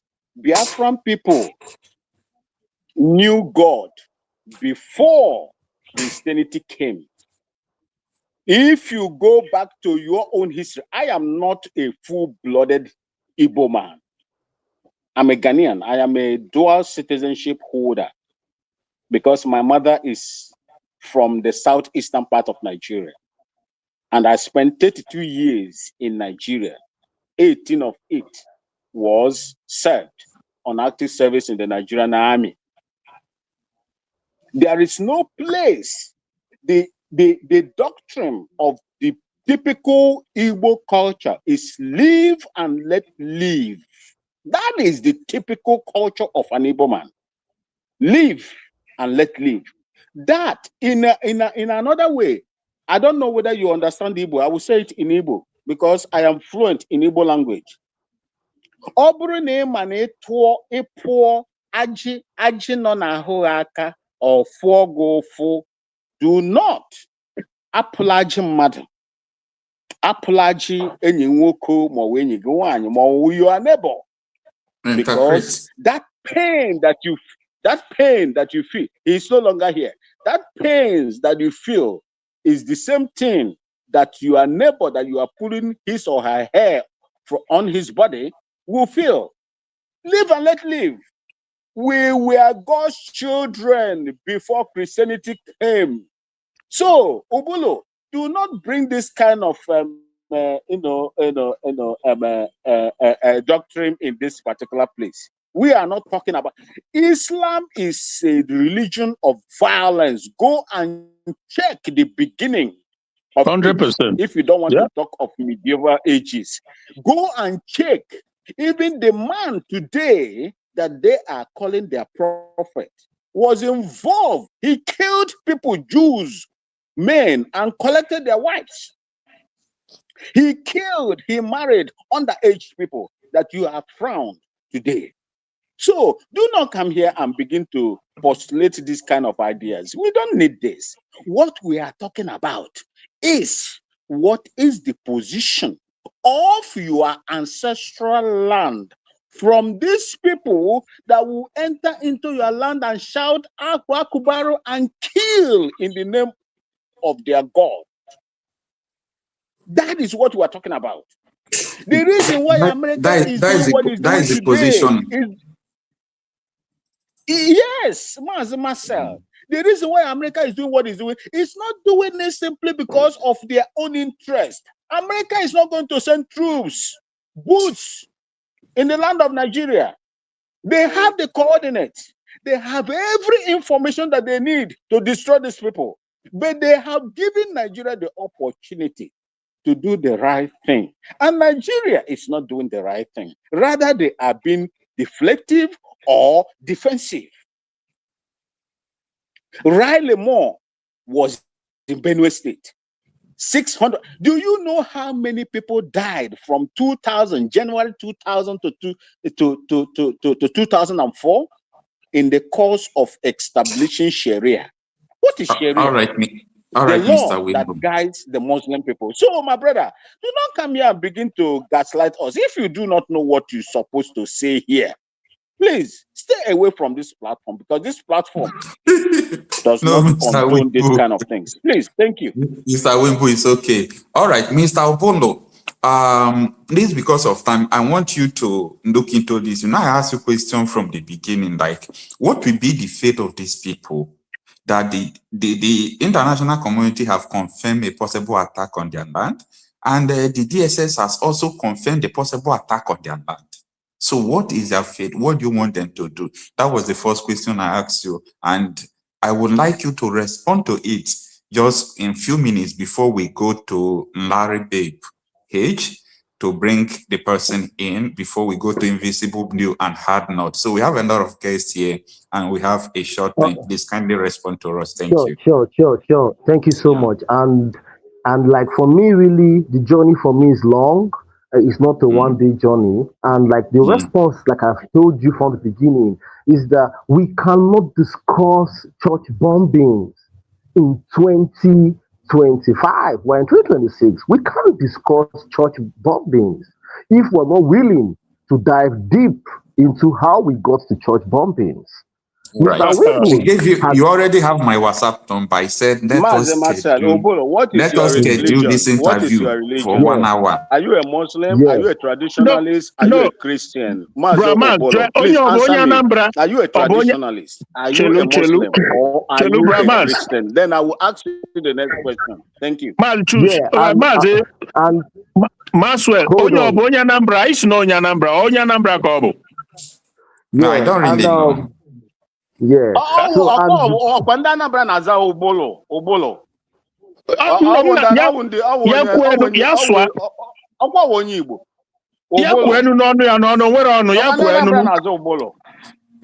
No, it's not all about where he is coming from. It's not about where he is coming from. I know it's that, all bro. about, I know that, but you can still ask somebody, where are you from? It's permittable. There's nothing bad in it. No, there is nothing bad in it. I came out here, I told you that I'm a Ghanaian. Exactly. I came out here, I told you that I'm a Ghanaian. But my mother is a Biafran. From Ungwaland. I want to know where this man is coming from. It's okay. I will respond to that. I'll respond to that. And I will tell you something, Mr. Marcel. I'm from Anambra State, and this is a serious issue because we have a soldier of the Nigerian military. He's talking the way he's talking because he doesn't know the history of the church. I'm telling you, I could go detained. I don't read them to the end. So for him to be talking the way he's talking, he obviously doesn't know the history of the church. My brother, you cannot tell me what I know about because you what you say here, Marcel, allow me to respond to this guy because he called me out. You cannot come out here and tell me what you read on papers. I will tell you what I am a living witness. I am a living witness. When Abacha was on the ground, I participated. I took his children to Mecca and I escorted them. I was a member of the Special Force, if you don't know. When you hear of Al-Mustafa was my CSO. So you cannot come here and tell me what you read on the paper, then, deflect what I saw with my two eyes. I am the embodiment of what I saw physically happening year 2000 when I was in Kaduna, still in active service. My brother. All right. Mr. Obono. If you are, I ask you, are you a Muslim? Are you a Christian or an atheist or a traditionalist? Then I will ask you the next question, please. Mr. Okay, because of time, Mr. Obono. Sure. What I wanted you to respond. You say we can't talk about church bombing here unless we dive deep into it. So I want to personally schedule an interview with you. I will give you 1 hour. Okay, there is a public opinion platform where you can now express, because at this moment we are talking about a danger that is about 1 week away from us. That the terrorists are planning an attack on 17 communities. That's what we are talking next week.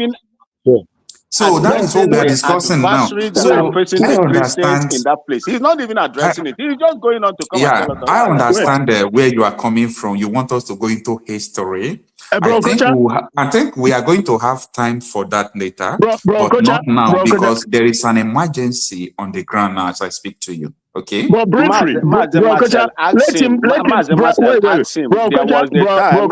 in the culture of some people when they were doing human sacrifices, when they were burying people, when a king died. Are they doing it today? Are they doing it today?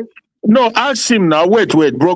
Even if it's 1 minute, let me explain to us why the reason why he's defending the genocide, the terrorism that is being perpetuated today by the Muslim. Briefly, no, he said he's not defending it. That he want to give the foundation from the beginning. Why even Christianity and Muslim we should not even support none of them. That from the beginning we have our own spirituality. That is why I said I'm going to give him another time. I'm going to give him 1 hour to explain everything about it. Okay, but bro, we're not defending Christianity or Muslim. We're not talking about none of this religion, any religion, but we are talking about the current genocide. Yeah, the terrorism that is being perpetuated by Muslims. Exactly. So we're not talking about history. We're talking about what is happening as we speak now, right in our eyes. So, brother, if you want to talk about history, you can schedule private whatever with Bro Kocha and tell him you are history. But we're talking about what is happening right before our eyes. It's all right. It's all right. So, Mr. Obon, we have to go to another. We have a lot of guests, okay? I just want to say one thing before I leave. Okay. I want to say one thing before I leave. And what I want to say is that just to respond to the person that asked the question that why am I siding with the jihadists? It's not a matter of siding. Okay, hold on. And I want to respond to it's not a matter of siding. It's a matter of understanding that I don't just want to act like I know. I want to really be on the path of solution because we want to solve this problem, yeah?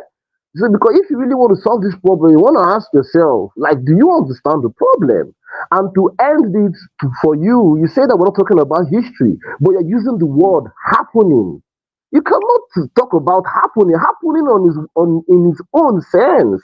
It's a historical statement. You cannot it's all right. It's all right. No, Mr. Christian, it's all right. Let's end it there. If you're in a fire, will you not first put off the fire before you think about what caused the fire? You will wait until fire burning finish. I mean, my dear brother, okay, thank you. Hey. All right. So, Mr. Obon, as I said before, I'm going to schedule an interview with you. I really want to hear you speak all these things. I will give you like 1 hour. You will talk about it in our next interview. I will just have that particular time for you, so that you can talk about this history, okay? Thank you so much. Marcel, you see, I love when I love when I come in the midst of people that understand the culture and traditions of the Igbo people before you talk about Nigeria. Let me tell you, Marcel, you are an Igbo man before Nigeria. And whatever that affects your tradition spells who you are. Your dignity spells who you are. When anybody comes to alienate you from your own tradition and culture, that person must be frowned at. I asked this man that is here, that came here. This is not the first time I've been. I was in this platform, sometimes ago with him as well. It's all right, sir. Like I just told him that I'm going to give him a 1 hour interview time so that he can come and explain. Let it not be that we don't want to hear from him. So I don't want people to deviate from the particular topic we are talking now, so that people can even proffer solution. I have about 15 persons who are from this Yelwata, and they are feeling that they are about to be attacked next week. So what are they going to do? I just wanted people to contribute and let us reason together. How can these people survive this attack? So that is it about that. Thank you so much, Mr. Awimbu, for your understanding, and also Mr. Christian. So at this moment, let us go to Mr. Is it Mr. or Mrs. Nari Babe? After that, Invisible, you had not Emmanuel, Stay Humble is here, and Mr. Grace. So we have a lot of people. Let us not waste time and go on to them. Nari Babe, you are welcome. You're going to mute yourself and talk with Hello, us. hello everyone. Hello. Yeah. Okocha, this is my first time of coming to your program. Anyway, to be honest, whatever that is going on in Nigeria is pathetic. It's horrible, you know. So with your topic today, my only suggestion, which I believe one of our brothers here have already said it, is for those people to please vacate anywhere they can go, because the Igbo say "Vum kam makara" statement. You know, the country you guys or you people find yourselves in is a country that is now being ruled by terrorists, because your president can never, even if those people are slaughtered, like wasted, he doesn't care. He will never care. There is nothing like emergency or case of the 1 people or 3 people or 100 people are being slaughtered, and no one will make any movement. So the only 2 solutions we have is for them to either vacate that place, or if you people, you that is, you know, thank God for your life. I keep praying for you every day, because sometimes I say, oh my God, let them not waste this handsome guy, you know, because that is a country where when you speak, you are destroyed. If you don't talk, you will still be destroyed. So they don't bloody care about you. These people that are coming or alerting the Christians they are coming to kill them, they mean it right inside their marrows. They will come. And if Trump didn't show up before then, they would become Messiah. They would be history. You will come here and start talking all these things now, debating that we never bring them back. So the best thing for me is for them to please find another place and go, or somebody can petition Trump and the government and tell them these are the threats. Please, what are you coming or are you not coming? But for me, they should please leave that place for now.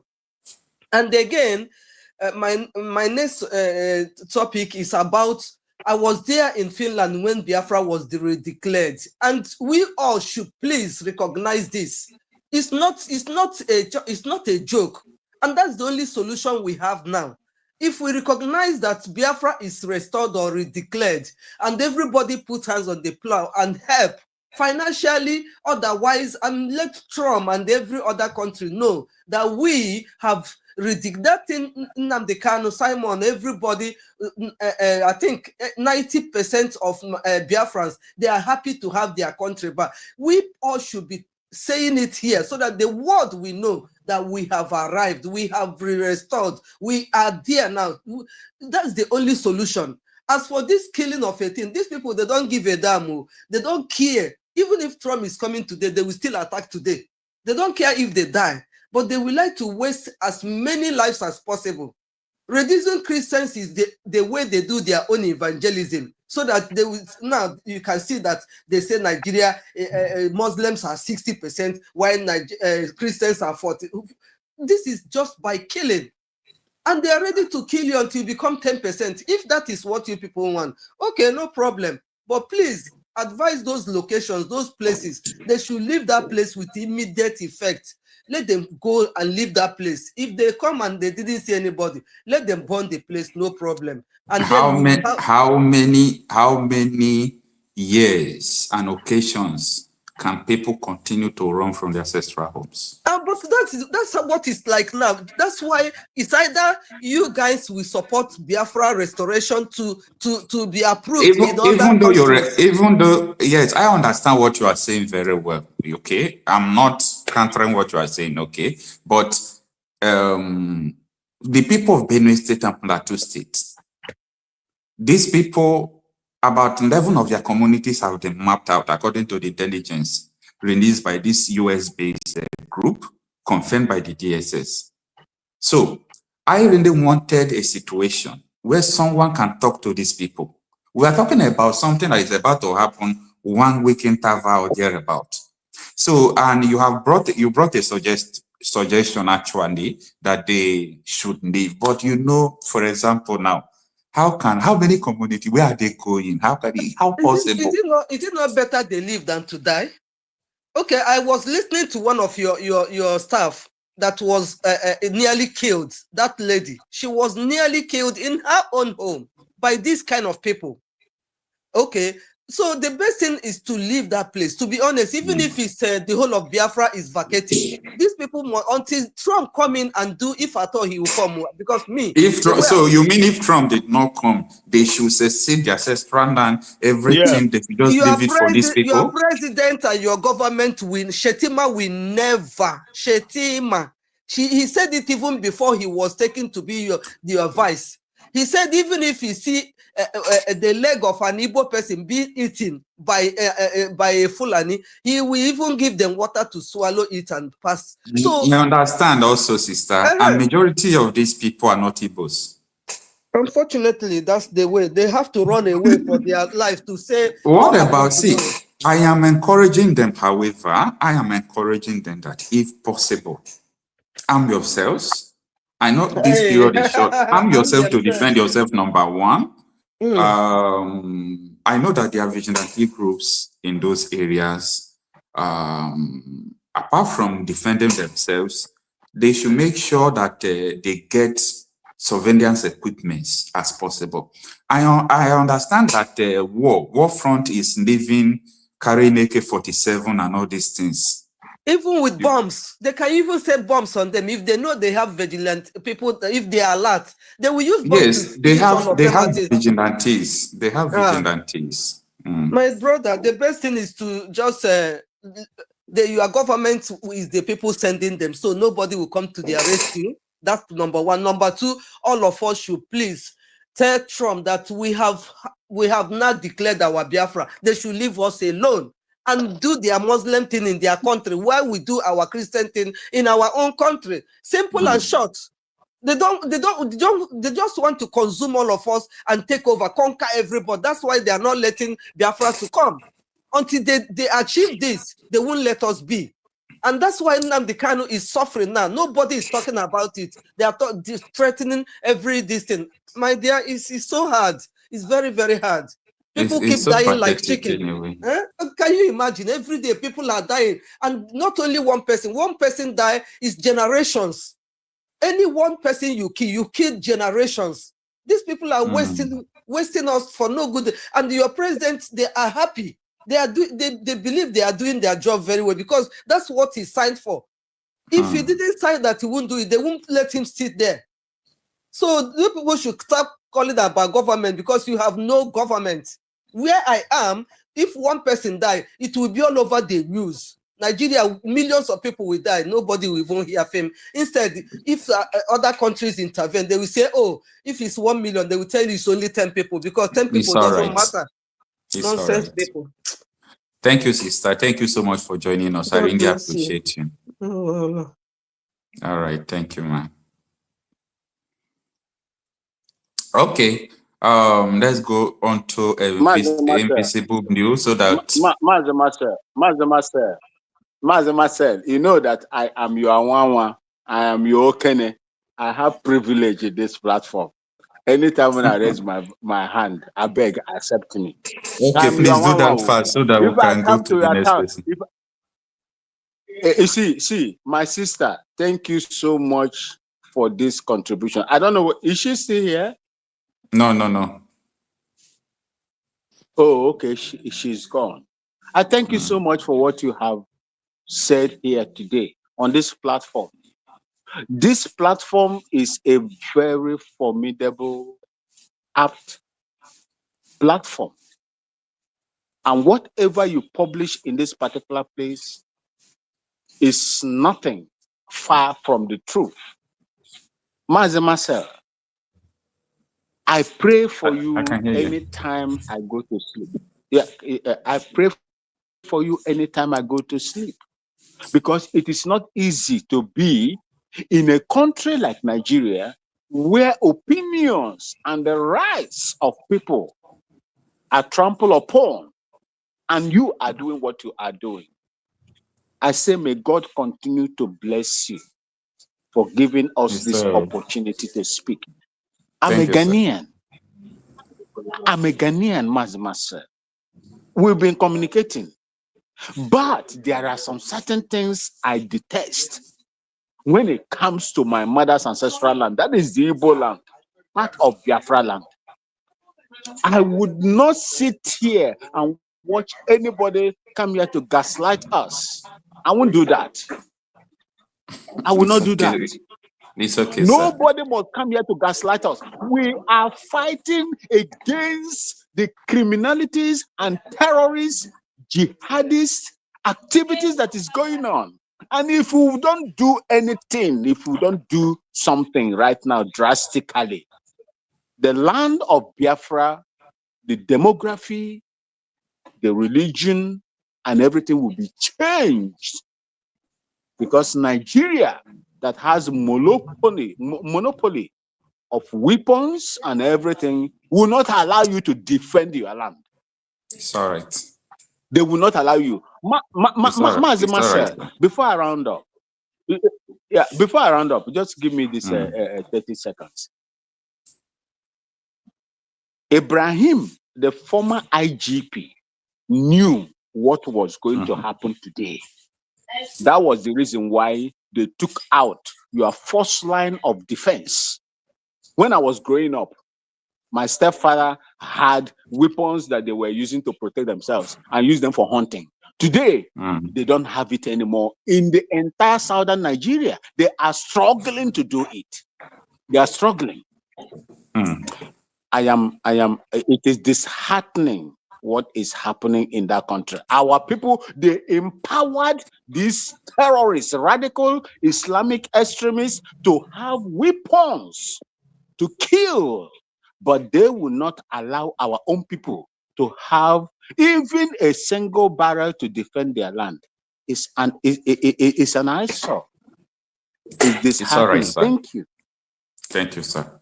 All right, Invisible, you are welcome. You can unmute yourself and tell us what you have to tell us about this issue. Are you with us? Hello? Okay, all right, let's go to hard Probably note. it's not here. Maybe it's network. Yeah, let's go to hard note. Hard note, good afternoon, thanks for joining us.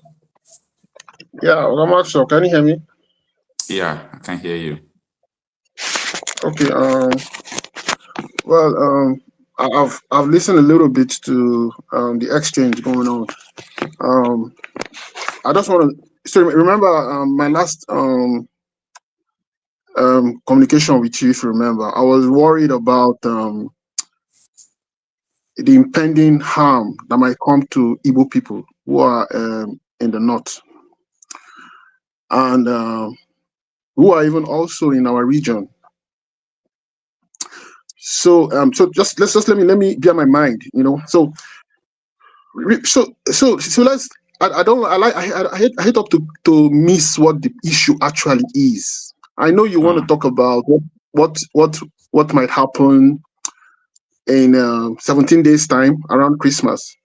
The Madala Day bombing. I was actually working that. I was on duty that day. If you remember Madala church bombing in 2011. I was actually that is in Abuja. Yes, Abuja.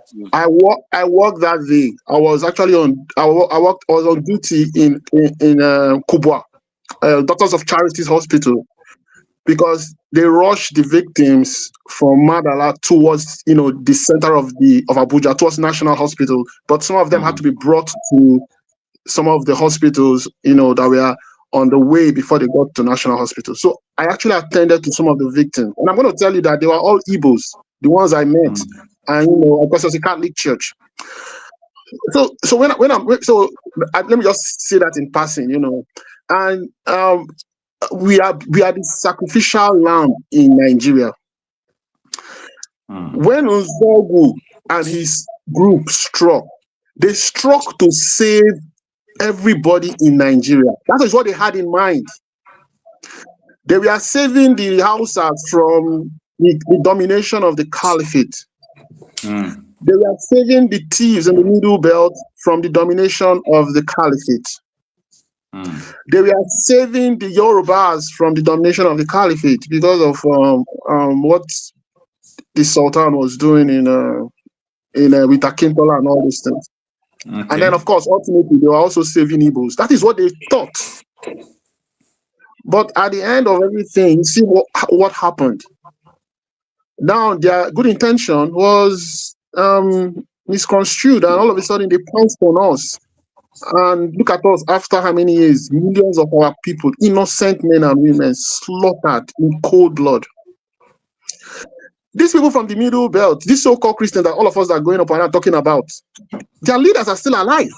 Go on, T.Y. Dantiwan, who killed Ironsi, go on, who presided over the Civil War. They are alive. They have not died. And all of us are here, Igbos, going up and down, talking Christians. These people have not apologized for the Civil War. They have not even acknowledged that they did any wrong. They made this situation possible. We cannot be talking about this thing. We want to forget what happened. How can you treat something if you don't really go to the source of the problem? People are talking about Americans to come, Americans to go. That will not even solve anything. It might bring a temporary solution. We must go back to the drawing board and say, how have we all been contributing to this thing?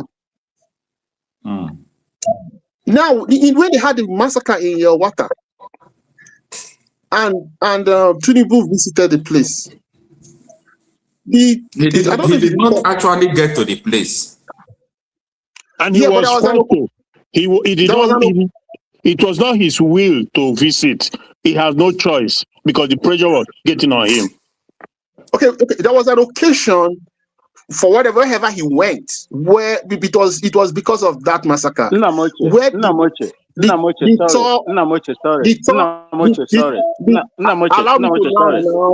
Can I say this before you go on? No, hold on, please. You will go on. See, Tinubu visited Yelwata. What happened immediately? He left Yelwata. There was an attack and killings in Yelwata. Go on, Charlie. Thank you. Okay, thank you. So Tinubu got there, and in the presence of Tinubu and also the audience of the whole world who are listening, I don't know if it's the tour of TV or whoever, but it was some leader of the TV community. He came there and he narrated their pain. And then along the line, he mentioned the role they played in defeating Biafra. And he was mentioning this thing as something, as an accolade that is supposed to be respected within the space of Nigeria for doing that. Because as an Igbo person who lost uncles and aunts and people who are massacred, people who are escaping from the massacre up north, only to be massacred down in Benue, and then after that, a 3-year war visited on us. I felt very, very pained. So it's like these people don't really understand. They are not happy that they are being slaughtered, but they played a role in slaughtering our people. How is this different? It's the same thing. It's like these people don't really understand. They are not happy that they are being slaughtered, but they played a role in slaughtering our people. How is this different? It's the same thing. Somebody's mic is on. Yes, somebody should off his mic, please. Somebody's mic is on.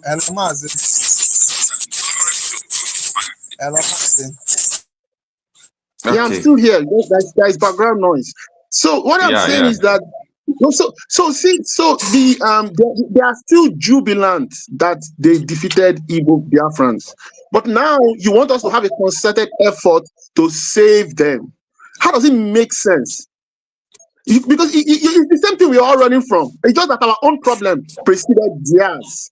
And now theirs has come to them. So we are trying to form a front with these people who have not even acknowledged what they did to us. 6 million people is not a joke. 6 million. You know what that is?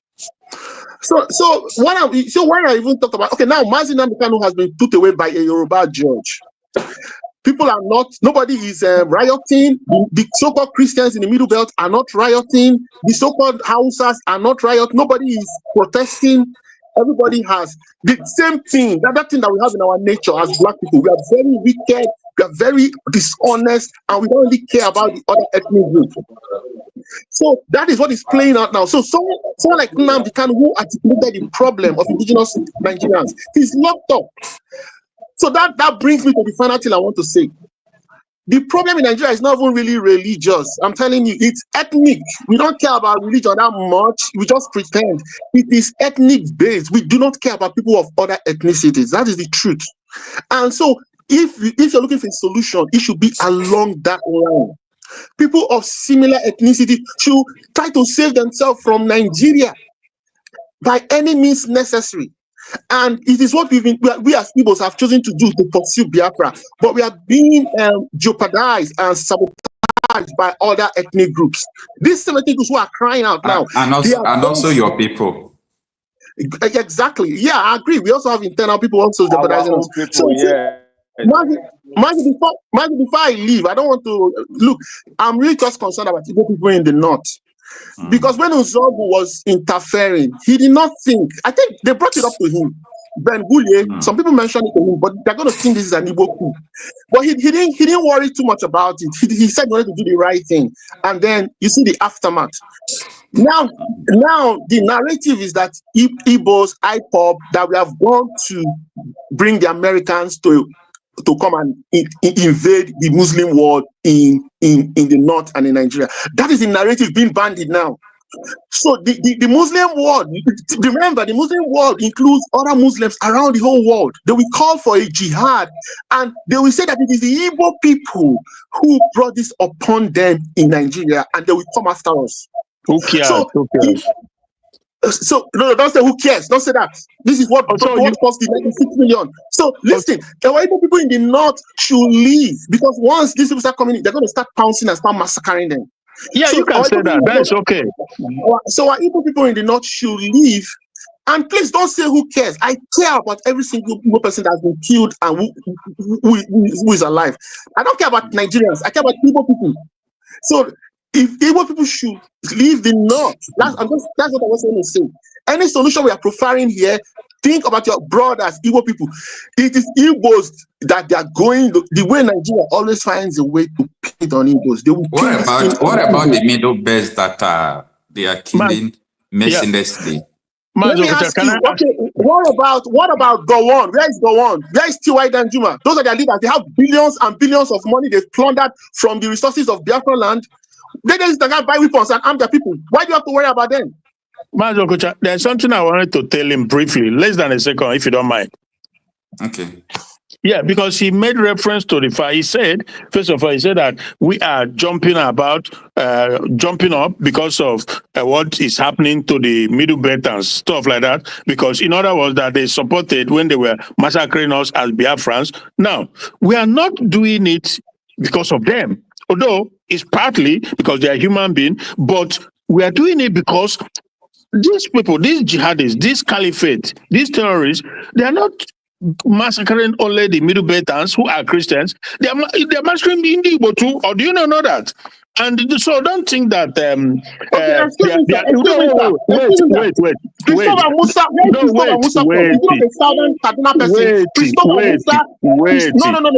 Musa is a southern Kaduna Christian. He's supervising the massacre and killing of Igbo boys in the southeast. There are so many people of the Middle Belt extraction who are in the Nigerian army, and they're in the southeast fighting any effort we are trying to do to break away from Nigeria. So they're talking about you are missing the point, my friend. You are missing the point, because they are not these terrorists. Igbos are almost, let's say, 80 to 90% Christian Judaizers, and they are also African traditional believers. So don't think that we should just keep quiet, sit back while they massacre the Christians in the Middle Belt. They will come after you too. So don't even get that because they massacre us during the Civil War. Therefore, they are not going to massacre us again. Listen, now let me talk. So the point is, if you want to tell Igbos in the north to come back, Mazen Kanu has been shouting this over the years. Everybody has been be saying it. Come back. No, onye dị ndụ na-akpa ego. Onye dị ndụ na-eme anything. But okay, if you don't want to come back, just see that you can defend yourself whenever something comes, because it's coming. That you can take to the bank. They will come. And when you said that they will say that it's indeed that bring America. We don't care. Whoever bring America, bring America. If they want to fight, our people should prepare themselves and defend themselves. Simple. Okay, it's okay, Mr. Christian. Let's allow someone that is talking to finish. Mr. Hardnott, we have a lot of people, so finish up so that we can go to the next person. Okay, Master, before my brother go on. Okay, go ahead. Okay, so look, the main reason why I called in is because I talked to Maswell before, and I was really worried about our people up north. If it's about what we are doing to protect ourselves, it's not today we started. We went to a civil war. We have IPOB. We have that is where our people should key in, and the enemy we have is formidable. We have IPOB. We have Nnamdi Kanu. We have things that we should key into. Now, so that is to protect ourselves. People are contributing money. That is to protect ourselves, because our enemies really want to take our land from us. What I'm trying to say is that what I'm trying to say is that this thing of Christian is not a formidable front. That is why I started pointing out what the Middle Belters have done. So when we are trying to talk about Christian, we should be careful. That's what I'm saying. Thank you. Okay, no problem. Please, just in 1 minute before we go to the next person. You know, what we are discussing in this topic is all about something that is very urgent, about the US group report confirmed by the DSS that there is a possible attack on these communities in Benue, part of Enugu State, Southern Kaduna, and Plateau State. So that is what we are discussing. Like, what do you have to tell these people? What are they going to do? Okay, but man, see, how is this different from all the things that have been happening since? It's two things. If you don't want to die, right? Then you have to vacate. Shall we allow it to continue to happen? Wait, is it that you vacate or you get weapons and defend yourself, right? So if the Nigerian government is not allowing them to have weapons, then they'll have to vacate. It's not rocket science until they can procure weapons. But these same people cannot just be quiet. They have to join in and start protesting. Free Nnamdi Kanu. We are sorry for Biafran war. We fought on the right side. We now understand what the problem is, and that it will make sense. Everybody will be on the same band. So. Okay. All right. Mr. Wimbu, we have almost 7 people on board, and we have a lot of things to discuss, but just talk to us in 1 minute, please, so that we can just move fast, please. Yes, what I want to say is this. Biafrans, do not trail on this path of destroying yourselves by forming groups. There is a thin line. See, the reason why I open my camera is for each and every one of you to see me. I'm a Ghanaian. I am not full-blooded Biafran. The only thing that connects me with Biafra, with you, is Biafra. I have served the Nigerian Army Force in different capacities, especially in the military. I am here to tell you, no matter the discrepancies that you have within yourselves, the destruction will come from you. You. Before they get to Ghana, we will form our own shield and we will deal with them just like we deal with them when Nana Akufo-Addo was there. They don't have that privilege to come here and deal with us. And I will tell you here today, go and read the constitution of our country, Ghana. There is no full animal, no matter how long you stay in Ghana or live in Ghana, that will have the right to become a citizen of this country. Because we know the antecedents of this Fulani Caliphate people. We know them. Exactly. But in Nigeria, you have a country. You have a country that, fraternize with them. Simply because of the vote they get. This is the reason why I come out in every platform. I will tell you, the last thing you would do, one of the most dangerous things you would do is to fight yourselves. A house that is divided would Cannot never stand. stand strong. All right, Yes. thank you, sir. Thank you. Thank you, sir. Stay humble, please. You can open your mic and join us, and we just have a few minutes to go. Are you with us? You can unmute yourselves. Yeah, I'm with you. Thank All you right. very Good much. afternoon. Thanks for joining us. Yeah, good afternoon. All right. If you have joined us before now, you will understand what we are discussing and the news of possible attack that is coming to some cities. What do you have to say about that? Yeah, I would say I've followed you for some weeks now. I discovered your channel at some point, especially during this whole America's involvement in the Christian genocide in the Middle Belt. And yeah, I think since then I've followed you religiously. I'm a student of history, a student of Nigeria history, really. So I've followed everything Nigeria since I was a kid, really.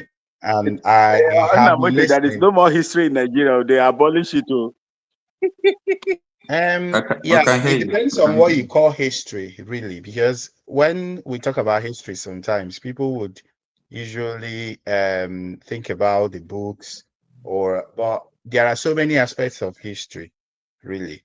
Even when I was, let's say, in secondary school, for example, when I used to read the papers very, very religiously, your Daily Independent, your Sun, your Vanguard, Punch, what have you. Those things we read then, we followed those elections, 2007 to 2003, in detail, are things that could be regarded as history now, right? Which I know so many young people also do not know about. And, that lacuna becomes evident each time we discuss issues around Nigeria, etc. But the main topic today is about the suspected plans by the jihadists, which we want to call them because that's what they are, who are planning to attack Christian communities in the Middle Belt. And previously the Nigerian government, as expected, denied that, and then now they are saying, just like you said earlier, I've not read it, that it's true, and there are reports to that effect. And what I think is that they too, because they are complicit in all these things, also want to create some kind of scare, so that those people will actually vacate their communities. Like someone suggested here just some minutes ago that those people should leave, find somewhere and run to. How long would they for how long would they continue running? And where are they running to? So because the aim of those attacks and rumors and scaremongering is for them to actually vacate their ancestral lands. Yeah. So that those lands will be taken over by the terrorists and jihadists. But what I would say might be a little bit different from what you think I would say. My question, to the Middle Belters, because each time I listen to them also talk, they don't still believe that this Nigeria, will be discussed. So they still hold firmly this belief that since the British man has cobbled together what he called Nigeria, which is his personal business, which is reaping from, that it should remain like that. Whereas all the other European countries that were cobbled together previously have all disintegrated and they've attained some degree of nationhood. We used to have the Netherlands, old Netherlands, which had the present Netherlands and Belgium. And at some point, they had to just go their way. We used to have Yugoslavia, which had your present day Serbia, Montenegro, Bosnia-Herzegovina, Slovenia, Croatia, and North Macedonia. At some point. And then you have the Albania, the Kosovo, etc. At some point, they all had to chart their own course and attain some degree of nationhood. And each time this question comes, many people would have this opinion that no, this is a no-go here, don't touch it, since it is God's will that it is God's will is also good, but God has also given us that intuition, to try to make with what is created and try to find ways of making things better for us, the society better for us. So yeah, I think that's also one other discussion that these people start having at some point. Yeah, if you talk about our brothers in the so-called Niger Delta, for example, the so-called South, recently the antagonism towards different nations has reduced because it is America now pushing it. If it's your fellow Igbos or Nigerians, their opinions don't matter. But once it's the white man, it's because they've had rumor that it looks like America wants to create, which I don't really subscribe to. Some nations out of Nigeria, they are not happy with it since it's the white man. Nobody's now abusing the Biafra agitators from that side. But most importantly, what we should do to help this situation, to help our brothers in the middle belt, because no matter how you say it, whatever happens to one happens to everyone. Because the Nigeria that we find ourselves in, if things are bad in Benue, for example, things will also be bad everywhere else. So what we should do is to continue the advocacy that we are doing. I'm very happy for my brother Okocha, who has been very, very ardent, who has been very, very consistent, with telling the truth to power. Should continue in that. And also what we are doing, how we've been shouting, how we've been, publishing that these things that are happening, they are really bad, and we really need to tackle. We should continue. Someone mentioned previously that our youths are not doing much, this and that. So That's all right. that is not true, really, because if you look back at 2022, what our youths did when Peter Obi contested for presidency, they were really, the heroes. Yeah, so I don't subscribe to the fact that the youths are sleeping, because these are American people and the whole world. They read what we do. They watch what we do, both on social media and everywhere. And, they know that we are solidly behind the move for a total turnaround in Nigeria. Thank you.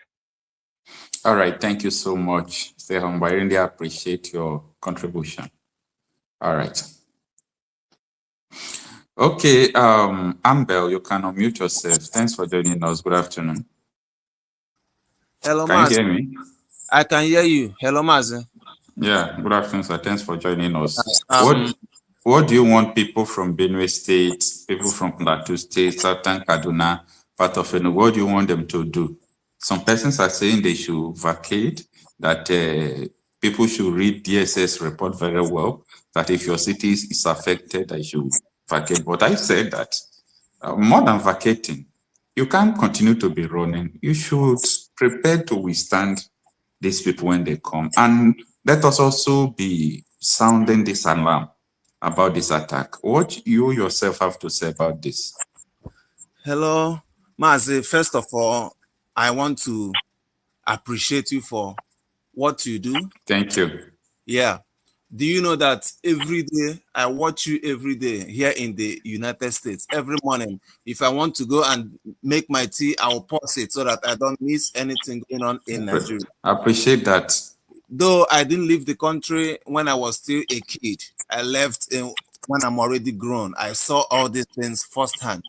And even while I was in Nigeria, it is always one of my major arguments with my fellow brothers, my fellow Nigerians.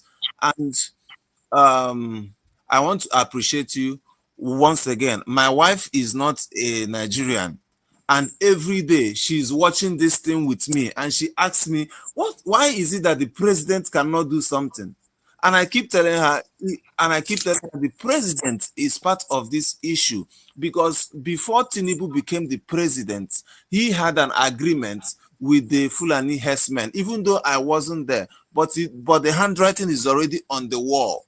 Because you can't tell me that you came into power with through the back door, then when you came, you now want to shut the back door. It doesn't happen like that. So the government already is a part of this thing.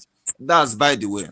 So another problem we are having is Nigerian youth and religion. Religion has made people to be docile, and because of money, our religious institutions are not preaching the right thing. I could still remember when growing up, my dad used to tell us that time about women riots and all that. If that kind of energy can be exercised in all communities in Nigeria, I tell you, this whole thing will stop. But do you just understand that, like that of Aba women, Taraba women protested last week and they shot 11 people down on the spot? Women, yeah, mothers, wives.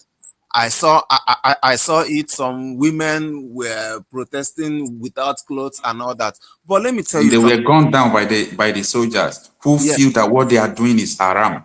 Yes. Do you now understand where all this issue of Sharia and all those things? If we are telling you people that it has infiltrated the country, they are in the army, they are in the government, they are in Aso, they are everywhere. So a Nigerian soldier called women protesting haram, and they shot 11 people to death instantly. And nobody is talking about it. Mazi. In Adamawa State, Mazi Marcel. Mazi. Okay, in Adamawa, sorry. Mazi, there's a kind of mind I have. If not for Uzije and waiting person go do, you understand? You see the whole governors in Southeast. All the governors in Southeast should be confronted, not just with placards. You understand? This is something that needs to be practical. Let's be honest, because one, these people have been doing all sorts of things. Then go come reach our own turn. We go now, they do and say this, they do and say.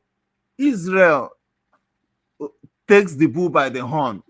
Our problem is that most of our youth have been compromised, brainwashed. Everything is not money. If you have money and you don't have a safe environment to enjoy that money is useless. You understand? So if those governors in the Southeast will be confronted, I'm telling you, they will be on hot seats and they will have no other option to either resign or do the right thing, because they are the ones in charge of the grassroots level. This is a grassroots issue. Grassroots is not just about coming to Twitter, coming to social media and all that. The government, each state should be confronted. If they are confronted, they will have no other choice. And the youth should also have like a youth leader, not the one that can be bought with money. Because if all the villages in the Southeast, not just the communities, the little sub villages in the communities, we have youth leaders.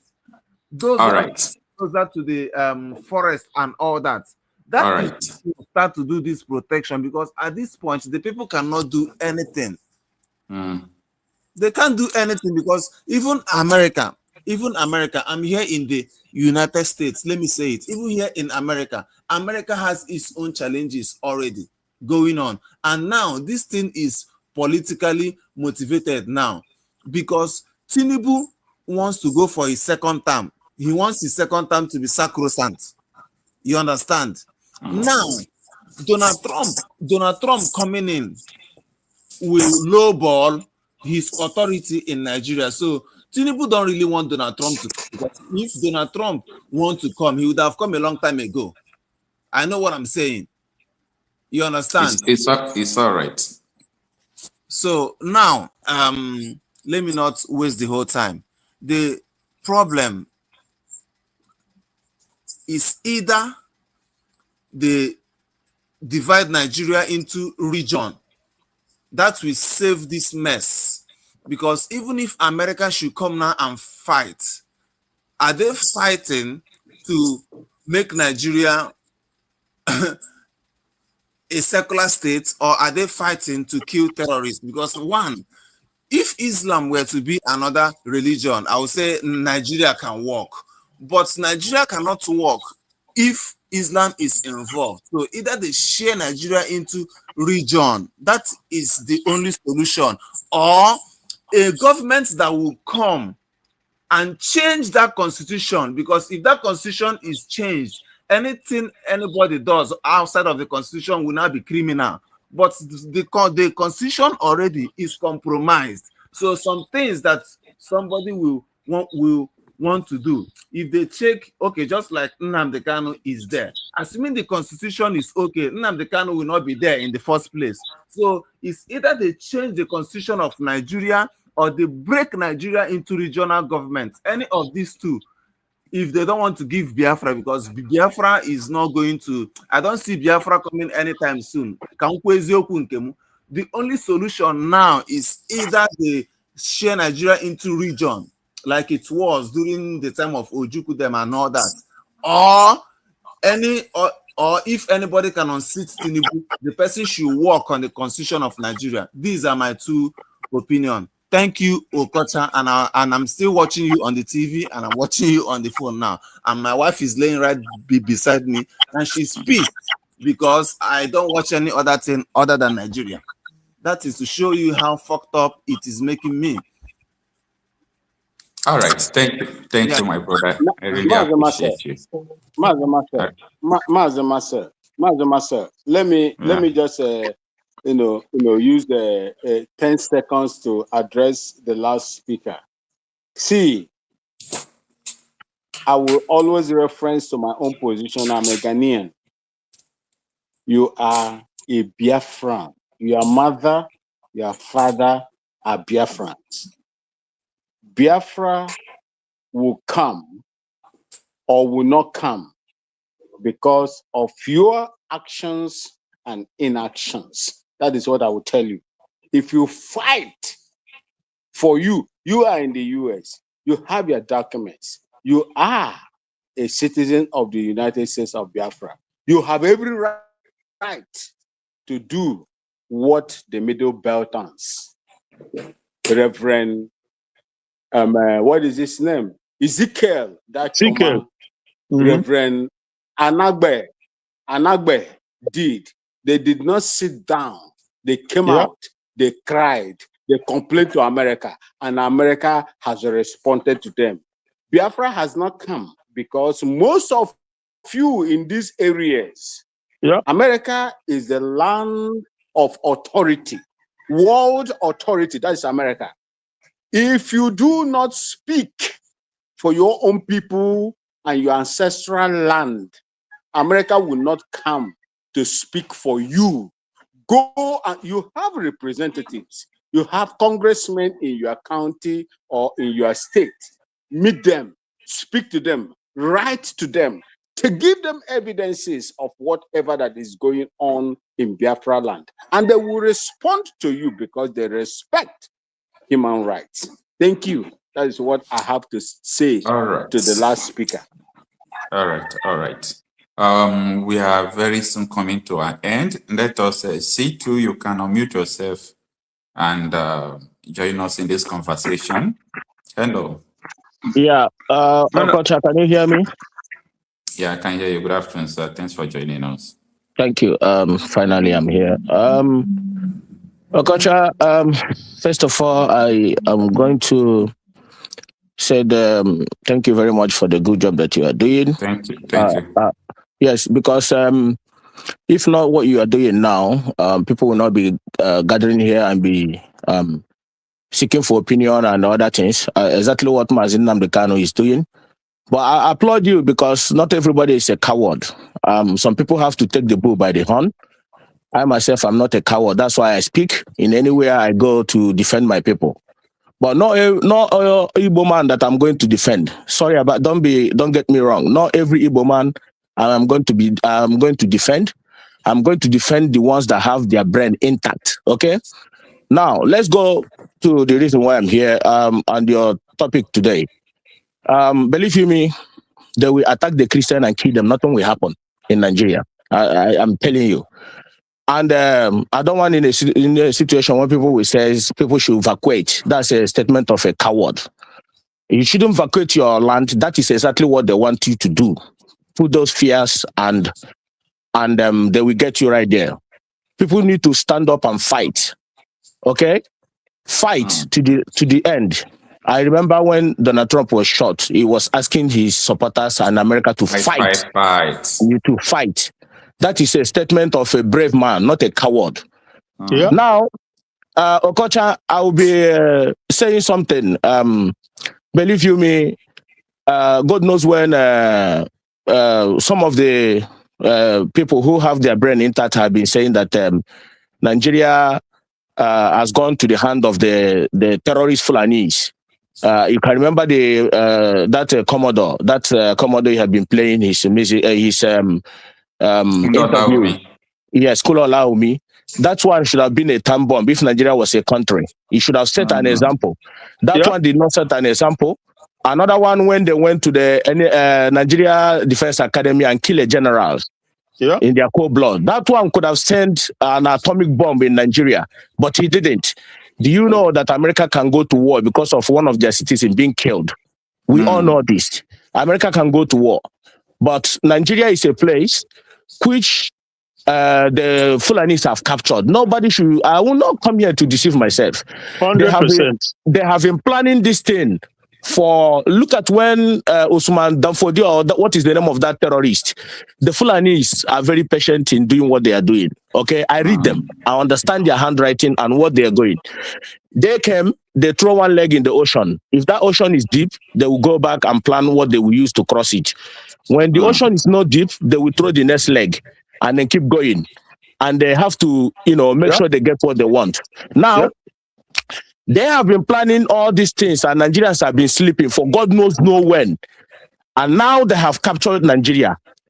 Do you think they're going to go back? No, Nigeria is being captured. I am going to speak the truth here so that everyone will understand. And if you doubt it, then that is your entire business automatically. Do you know that all this why? I remember Pastor Bosu, I don't know if you should play his tape here, that was still shouting about all these things, about Nigeria. Now, if these people can went to Nigerian Defense Academy and kill and infiltrate that place and kill, Bosu come here and tell you, what do you think left again in Nigeria? Do you know that the agenda, the Benue that are being killed now, Benue resist them during the first war they have been bringing to Nigeria. Benue resist them from not to conquer their land, and those their brave fathers resist them. But they now feel that this is not the time. They now go back and plan it very well. Okay, and they plan it very well this time around, and they succeeded. Okay, now that is why you see it's difficult now for you to say any Nigerian army and police you are seeing now are neutral. They are not neutral. That is why T.Y. Danjuma can come and tell you that Nigerian armed forces are not neutral. When somebody like T.Y. Danjuma, people don't reason. This is the problem I have with the people. It goes me mad. That's why Nnamdi Kanu say, he doesn't want to see you people, because if somebody does not reason, he gives Nnamdi Kanu headache. Yeah. That is why sometimes he shout. What is in the brain of the black man? Do you know that this man came out? Only the T.Y. Danjuma confession can trigger tsunami, but Nigerians keep those eyes. Nothing happened. Do you know that when that man came out, This is somebody who still have people as he stands now. He's a former defense minister or something like that, or you know, who came out and tell Nigeria, defend yourself, that militaries are collude. The armed forces are not neutral, they are collude. Do you know when a national guard, when the army that is supposed to defend the border are collude, are not neutral anymore, the country is automatically finished? Because it's the military, there is the military that are going to decide if they're going to restore the country or not. But whereby the country, the military himself has been, you know, jeopardized, then here comes the problem. Because do you think that these people, what they have been planning for donkey years, now they have getting it? Do you think they're going to go back? They are not going to go back. People still don't understand what the meaning of Muslim ticket means. Now, I will explain. Because you know what is killing us? When you start telling our people, look at what is going to come. When they don't hear, and when it happened, I will still come and tell them, we told you so. You see Nigerian military assistance now. Nigerian military assistance now. Why do you think that this ragtag Boko Haram, they said to you, they created Boko Haram. And people see it as something like it's just some lunatics who within AK-47 trying to disturb the part of the country, the northern country. You know, when they were started, they said to them that you know, come down to the south. We were all saying, you never come down to the south, let them kill themselves there. No, I said to them, no. Now they use Boko Haram. When Usman, read the handwriting, when Usman Donfodio was trying to do all this rubbish, they resist them. It was resisted, but they go back and go to the drawing board. How did they go to the drawing board? They start forming this terrorism. All this terrorism, you see, they form in the north. Now, those terrorism, when you look at it, you think it's ordinary terrorism. No, it was their plan. They know what they are doing. And now they have using this terrorism to capture Nigerian army. That is why Nigerian army cannot shoot them. That is why you see some of their colleagues, when they say that they want to kill Boko Haram, they rather assassinate them or they kill them. They say that they are killing too much Boko Haram. Now, Boko Haram and all these terrorists have infiltrated Nigerian military, navy, name it, they are there. That is why a general can give a distress call to be rescued. Before you know it, he never know that he was talking to a Boko Haram, and the Boko Haram tell the terrorists exactly where he is, and they capture him and kill him. You see that? So it will take how this thing is going to play on. Let me tell you how all this thing is going to be, get rid of. I am here watching you when you were shouting that all these people that are campaigning in 2027 are terrorists. Yeah, I said they are terrorists. Most of them are terror sponsors. Most of them are terror sponsors. Thank you. Most of them are terror sponsors. But people do not understand exactly what you were crying. But I do. You were saying it here, that some of these people are going to campaign are terror financier. You know why? They want to do those things. They still want to hijack power so that all these things they have put in place will not slip away from them. That is exactly what they want to do. But did our people understand it? They didn't understand. Did the Igbo politicians understand it? They didn't understand it. Right. Let me come to the southeast before I go, Kocha, please, because I have the opportunity today, bear with me, to speak to our people. Ignorance is a disease. I am happy that I'm not ignorant and I'm not stupid. Okay? Okay. Nnamdi Kanu, who left everything he was doing in London with good life. He left it not because he's selfish, very well polished, educated, and left all these things. Nnamdi Kanu knows that we are in trouble. He knows quite very well that we are in trouble. What did he do? He now starts educating our people. He takes his time to educate our people that these things are going to happen. All these things are going to come. How are you prepared? At the point, he went to Igbo World Congress and said to them, we are going to defend our people. But if you fail, when the time comes, if you call me to come and take whatever, he will decline. He said it today. The video is there. Do you know that our people that were supposed to even carry it to the United States Congress, they refuse? Some of them were asking him, what passport did you even come here with? Those people now, they are nowhere to be found. Okay, let me cut the story short.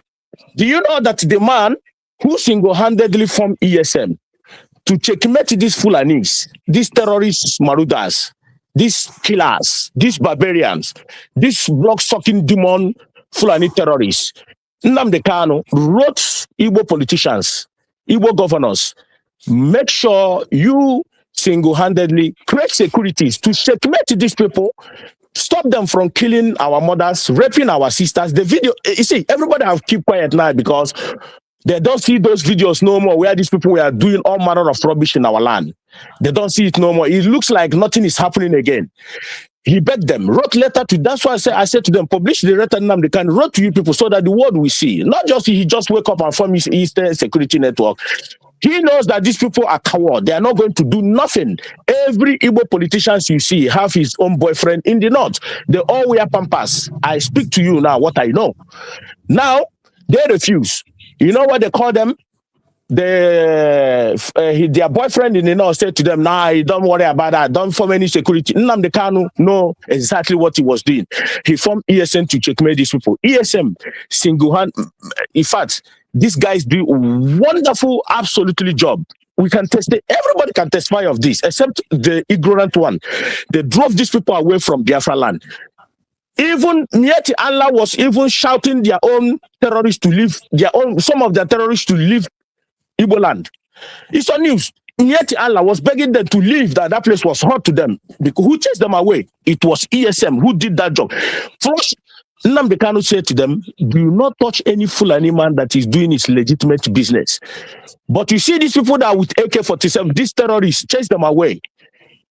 He said, chase them away from where they come from. Just chase them away. And ESM uphold that leverage and chase them away.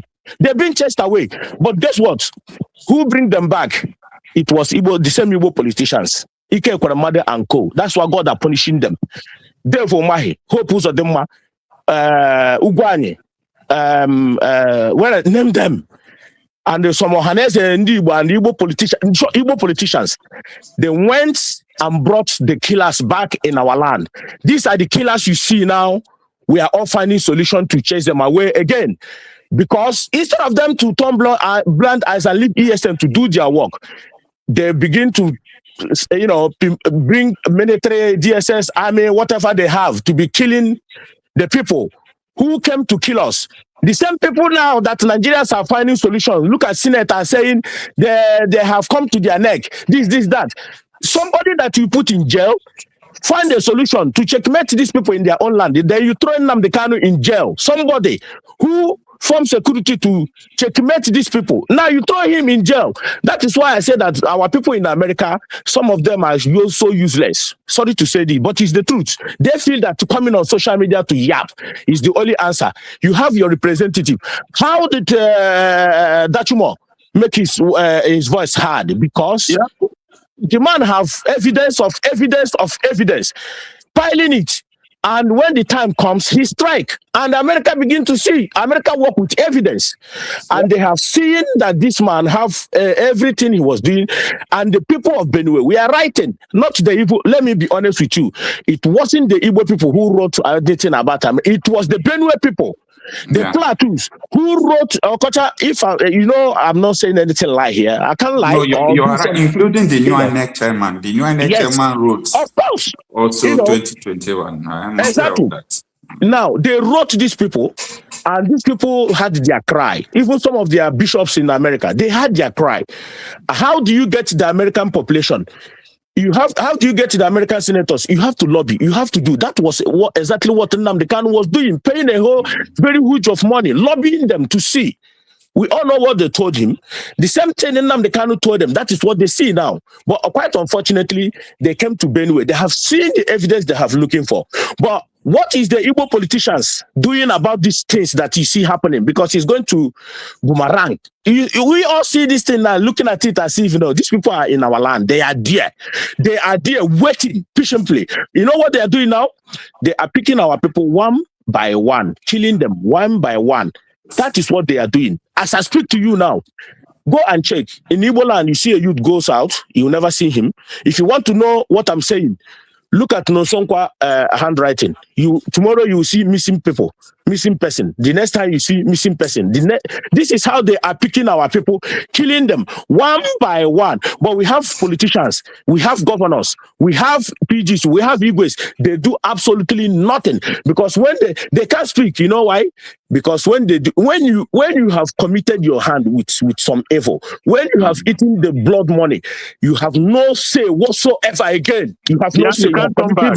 Yeah, they can no longer turn back. You can no longer turn back because you have committed yourself. They have evidence on you. Okay, let me give you an instance. That's why I say that some of our people, I will never, not only Igbo people, not every Igbo man or woman that I'm fighting to protect. No, some of them deserve to go beyond whatever where light does not shine. I'm telling you the gospel truth.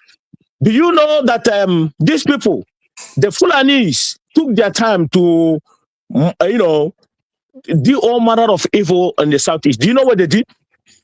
Then they see that IPOB and ESM are formidable that you cannot push down. They begin to dish out propaganda about ESM and IPOB so that it goes into the minds of the gullible ones. And they succeeded in doing it, no doubt. You know me, I don't lie to myself.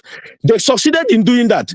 Now, when they are pushing those narratives, you never ask them, what about your own terrorists in the north? How do you checkmate them? Then you are calling our own politicians to checkmate IPOB and ESM. They're not, we are doing this call. And these governors and... Round up, sir. Yeah, I will round up now. These governors and whatever they call their name are pushing propaganda on our own people, which they know that is not true. Now, and all part of everything that pains me most, that I cannot sleep sometime, it was Dave Umahi who single-handedly brought insecurity in Southeast. We all know this. We have the evidence. If he come to, that's why we are calling on him. If he deny it, then we will show him the evidence. Dave Umahi single-handedly formed Ebuka. Do you know who are these Ebuka? These Ebuka them are these SARS that Nigerians you say they don't want anymore. Don't be deceived. There are SARS full of Fulanis and some Yorubas there, and some Igbo people they pay to be taking them wherever they want to take them to. These are condemned criminals. SARS, they are the people you see in the name of Ebuka. Okocha, we have evidence of some of them. Some of these SARS, what they have done in our land. But before I go, let me tell you something. Anybody, I was so happy when Trump said he's going to come with facts and furious, whatever he wants to come with, even with nuclear bomb. I absolutely applaud him. But let me tell you the worst thing that pains me most now, that gets me sick, is because we should be thanking God that Trump alerted the world about the killings of Christians. We should be happy. Yeah. But let me tell you, if it was Democrats that's in power now, forget it. Nigeria, these people would have run over Nigeria by now. 100%. That is why you see them sponsoring Kamala Harris. They know what they are doing. We have the intel. But do you know the worst part of it? They are diverting the attention of Trump by Democrats, as I speak to you now, by beginning to bring, you know what they're bringing now? Epstein file, which they know that Trump is innocent of all those things, to divert the attention of that man. Do you actually think if Donald Trump was into those rubbish formed by, we know who formed those? Epstein. Yeah, we know Epstein who. File. Yeah, they use it to be diverting the attention of that man so that he will not think right. Do you think if Donald Trump was actually in those shit when they were campaigning, do you think Democrats will not release it? They could have released it against him. Why are they releasing it now? Because they know that that man is doing a fantastically job. He's doing absolutely job. And I have to say to you that some CIS are still listening to your brokers. Don't be deceived about that. I can tell you for this one now for free. So they know that this is the only way. Democrats, a devilish party in America, they know that this is the only way they can use to divert the attention of this good man, this Trump, that is trying to save humanity in Nigeria as I speak today. But do you know the worst part of it? Some people that call themselves activists in Nigeria, look at what you are doing, taking your time. You have a family to look after.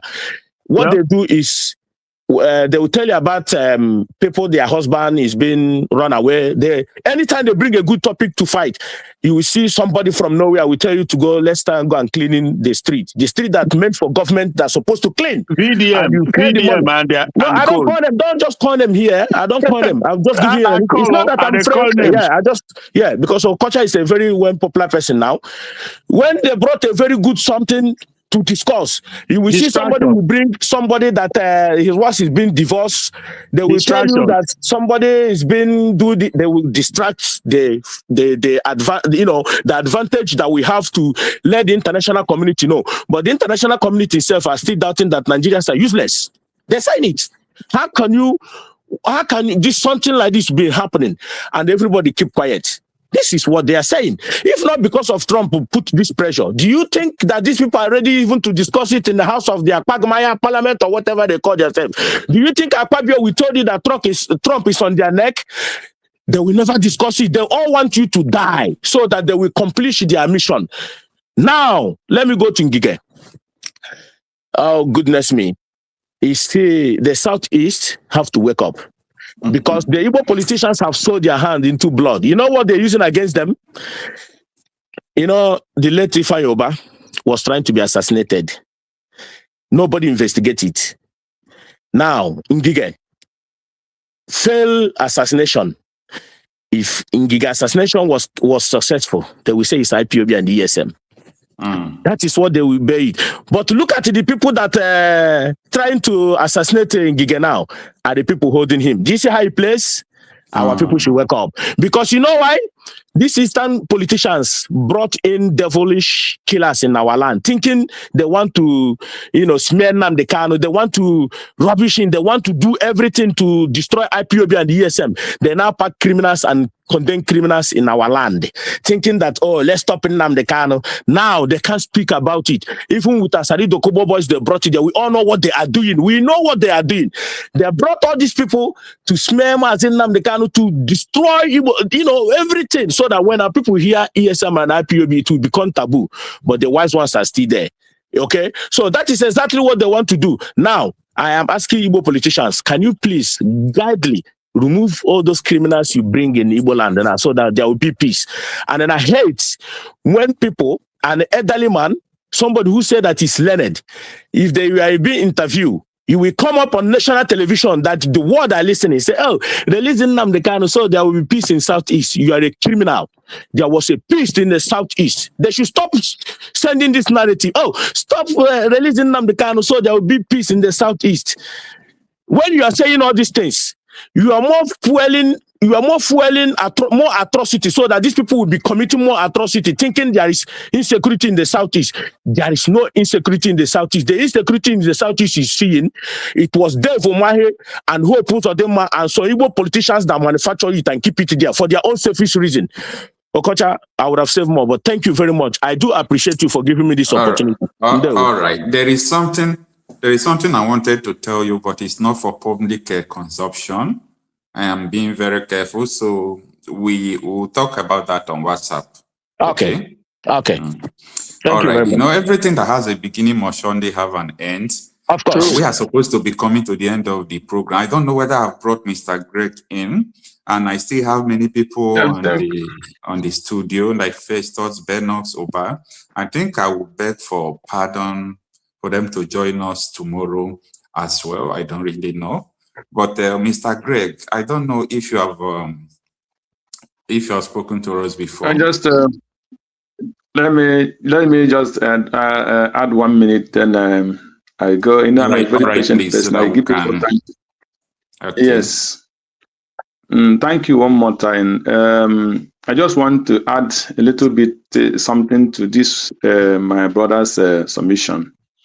The problem we have today is caused by Obama and Hillary Clinton. When you remember during the time of Boko Haram, the wife of a very gentleman, Mr. Clinton, that I love so much, the wife, I can call her with Obama evil, because they say that Boko Haram is not terrorist.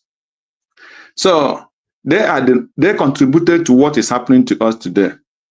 That is number one. Number two is now that these people say that they will be coming to attack our people, it's late for our community to rise up. It's left for the Biafra groups to rise up and defend their land. I'm not calling up the Benue people. If they want to allow the people to destroy them totally and they sleep waiting for Tinubu to come. Tinubu that allowed during the election the Igbo business destroyed in Lagos, and many of them were killed. And he entered as a president, he did not even comment anything about it till today. And instead, he's preparing to come against them. Instead, he promoted the people who organized the cleans and destruction of Igbo business, and he promoted them into ambassadors and all the rest. So it's less for them because they will not do anything. If a man is sitting as a president and they will kill 200 people in Benue one night, and after 3 days, he don't say one word until when Pope raise that issue before he come out. And the right person will be waiting for this man to come and rescue him when he is one of the people who is sponsoring the people who are killing these guys in every village, in every indigenous area. So waiting for Tinubu and his defense to come and defend you. The only thing that Tinubu and Mustafa want to defend is the whole Nigeria together by force with their terrorist armies in the southeast. So any other thing, they are not interested. If they want to wipe out the whole Benue tomorrow, Tinubu is not interested. So it's left for the Benue people to rise up. That's why I blame Otom to death. Otom had the opportunity to defend his people and arm them to defend their people, but he was and he cannot defend your people if you're a coward. If he had armed those people, many lives would have saved in Benue. I'm not talking about the one that called himself a priest. That one is just, let me not use bad word against him. So, but what I'm trying to tell the plateau, the Benue people and the Christians in every region, because it pains me when they burn in any church they burn, the Igbo suffer more in any part of the world, in any part of Nigeria, because they are more in every church numbers. So let them defend themselves, especially in this Christmas, and be very, very alert to watch and know what is coming up against them. Let them not wait the Nigerian government. If they win Nigerian government, they will all be wasted. Thank you. God bless you, Master Culture. Thank you so much, sir. And with this, we are coming to the end of the program. Mr. Christian, I don't know if you have anything to tell us before. Yeah, bro, Kocha, let me just, this is specifically for you because, it's a tip.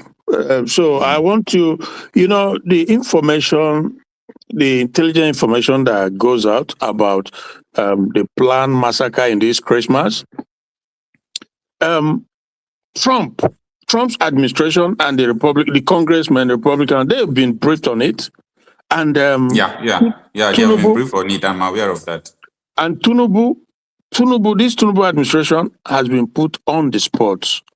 So what I'm saying is that you watch and see that because this terrorism going on in Nigeria, they are being regulated. The activities are regulated by the government. This government of Tinubu, people don't know these things. The way they strike, the places they strike, how they strike, the kidnapping, everything is regulated by the government. These are top stuff I'm talking about here. So what happens, given this intelligence report that has gone on now, and Tinubu has been put on the spot on a notice. So what is going to happen is that it will just be the straw that will break the camel's back. If they can go to Benin Republic and did what they did swiftly, and they've been notified of this impending, massacre on the Christmas. So that is going to. So let's just watch and see. You will see that I told you this. If you remember, before Trump, when Trump came, I told you these things was going to happen. That Trump has his hand full. Because I know his passion. I know where his heart is. You can accuse Trump of anything, but trust me, he cares about the Christian survival. Not just in Nigeria, but other places. But it's just that it's worse, far worse in Nigeria. Because I've seen it every day. One night, 500 massacred in one night. And look at what you have in Benue. Benue alone, more than 600,000.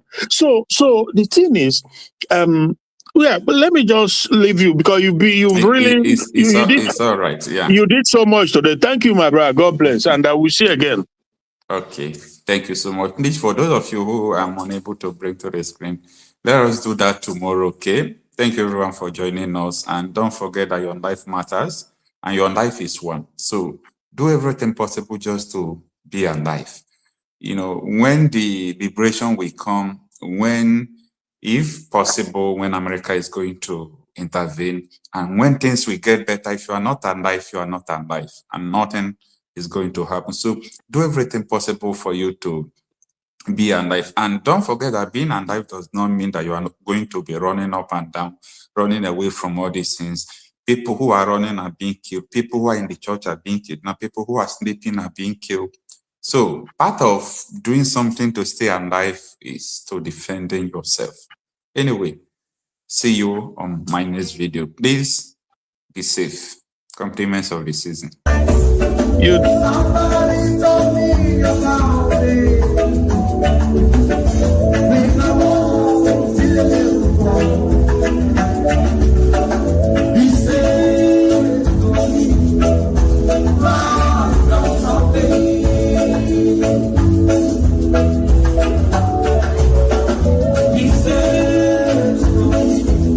Education is a key.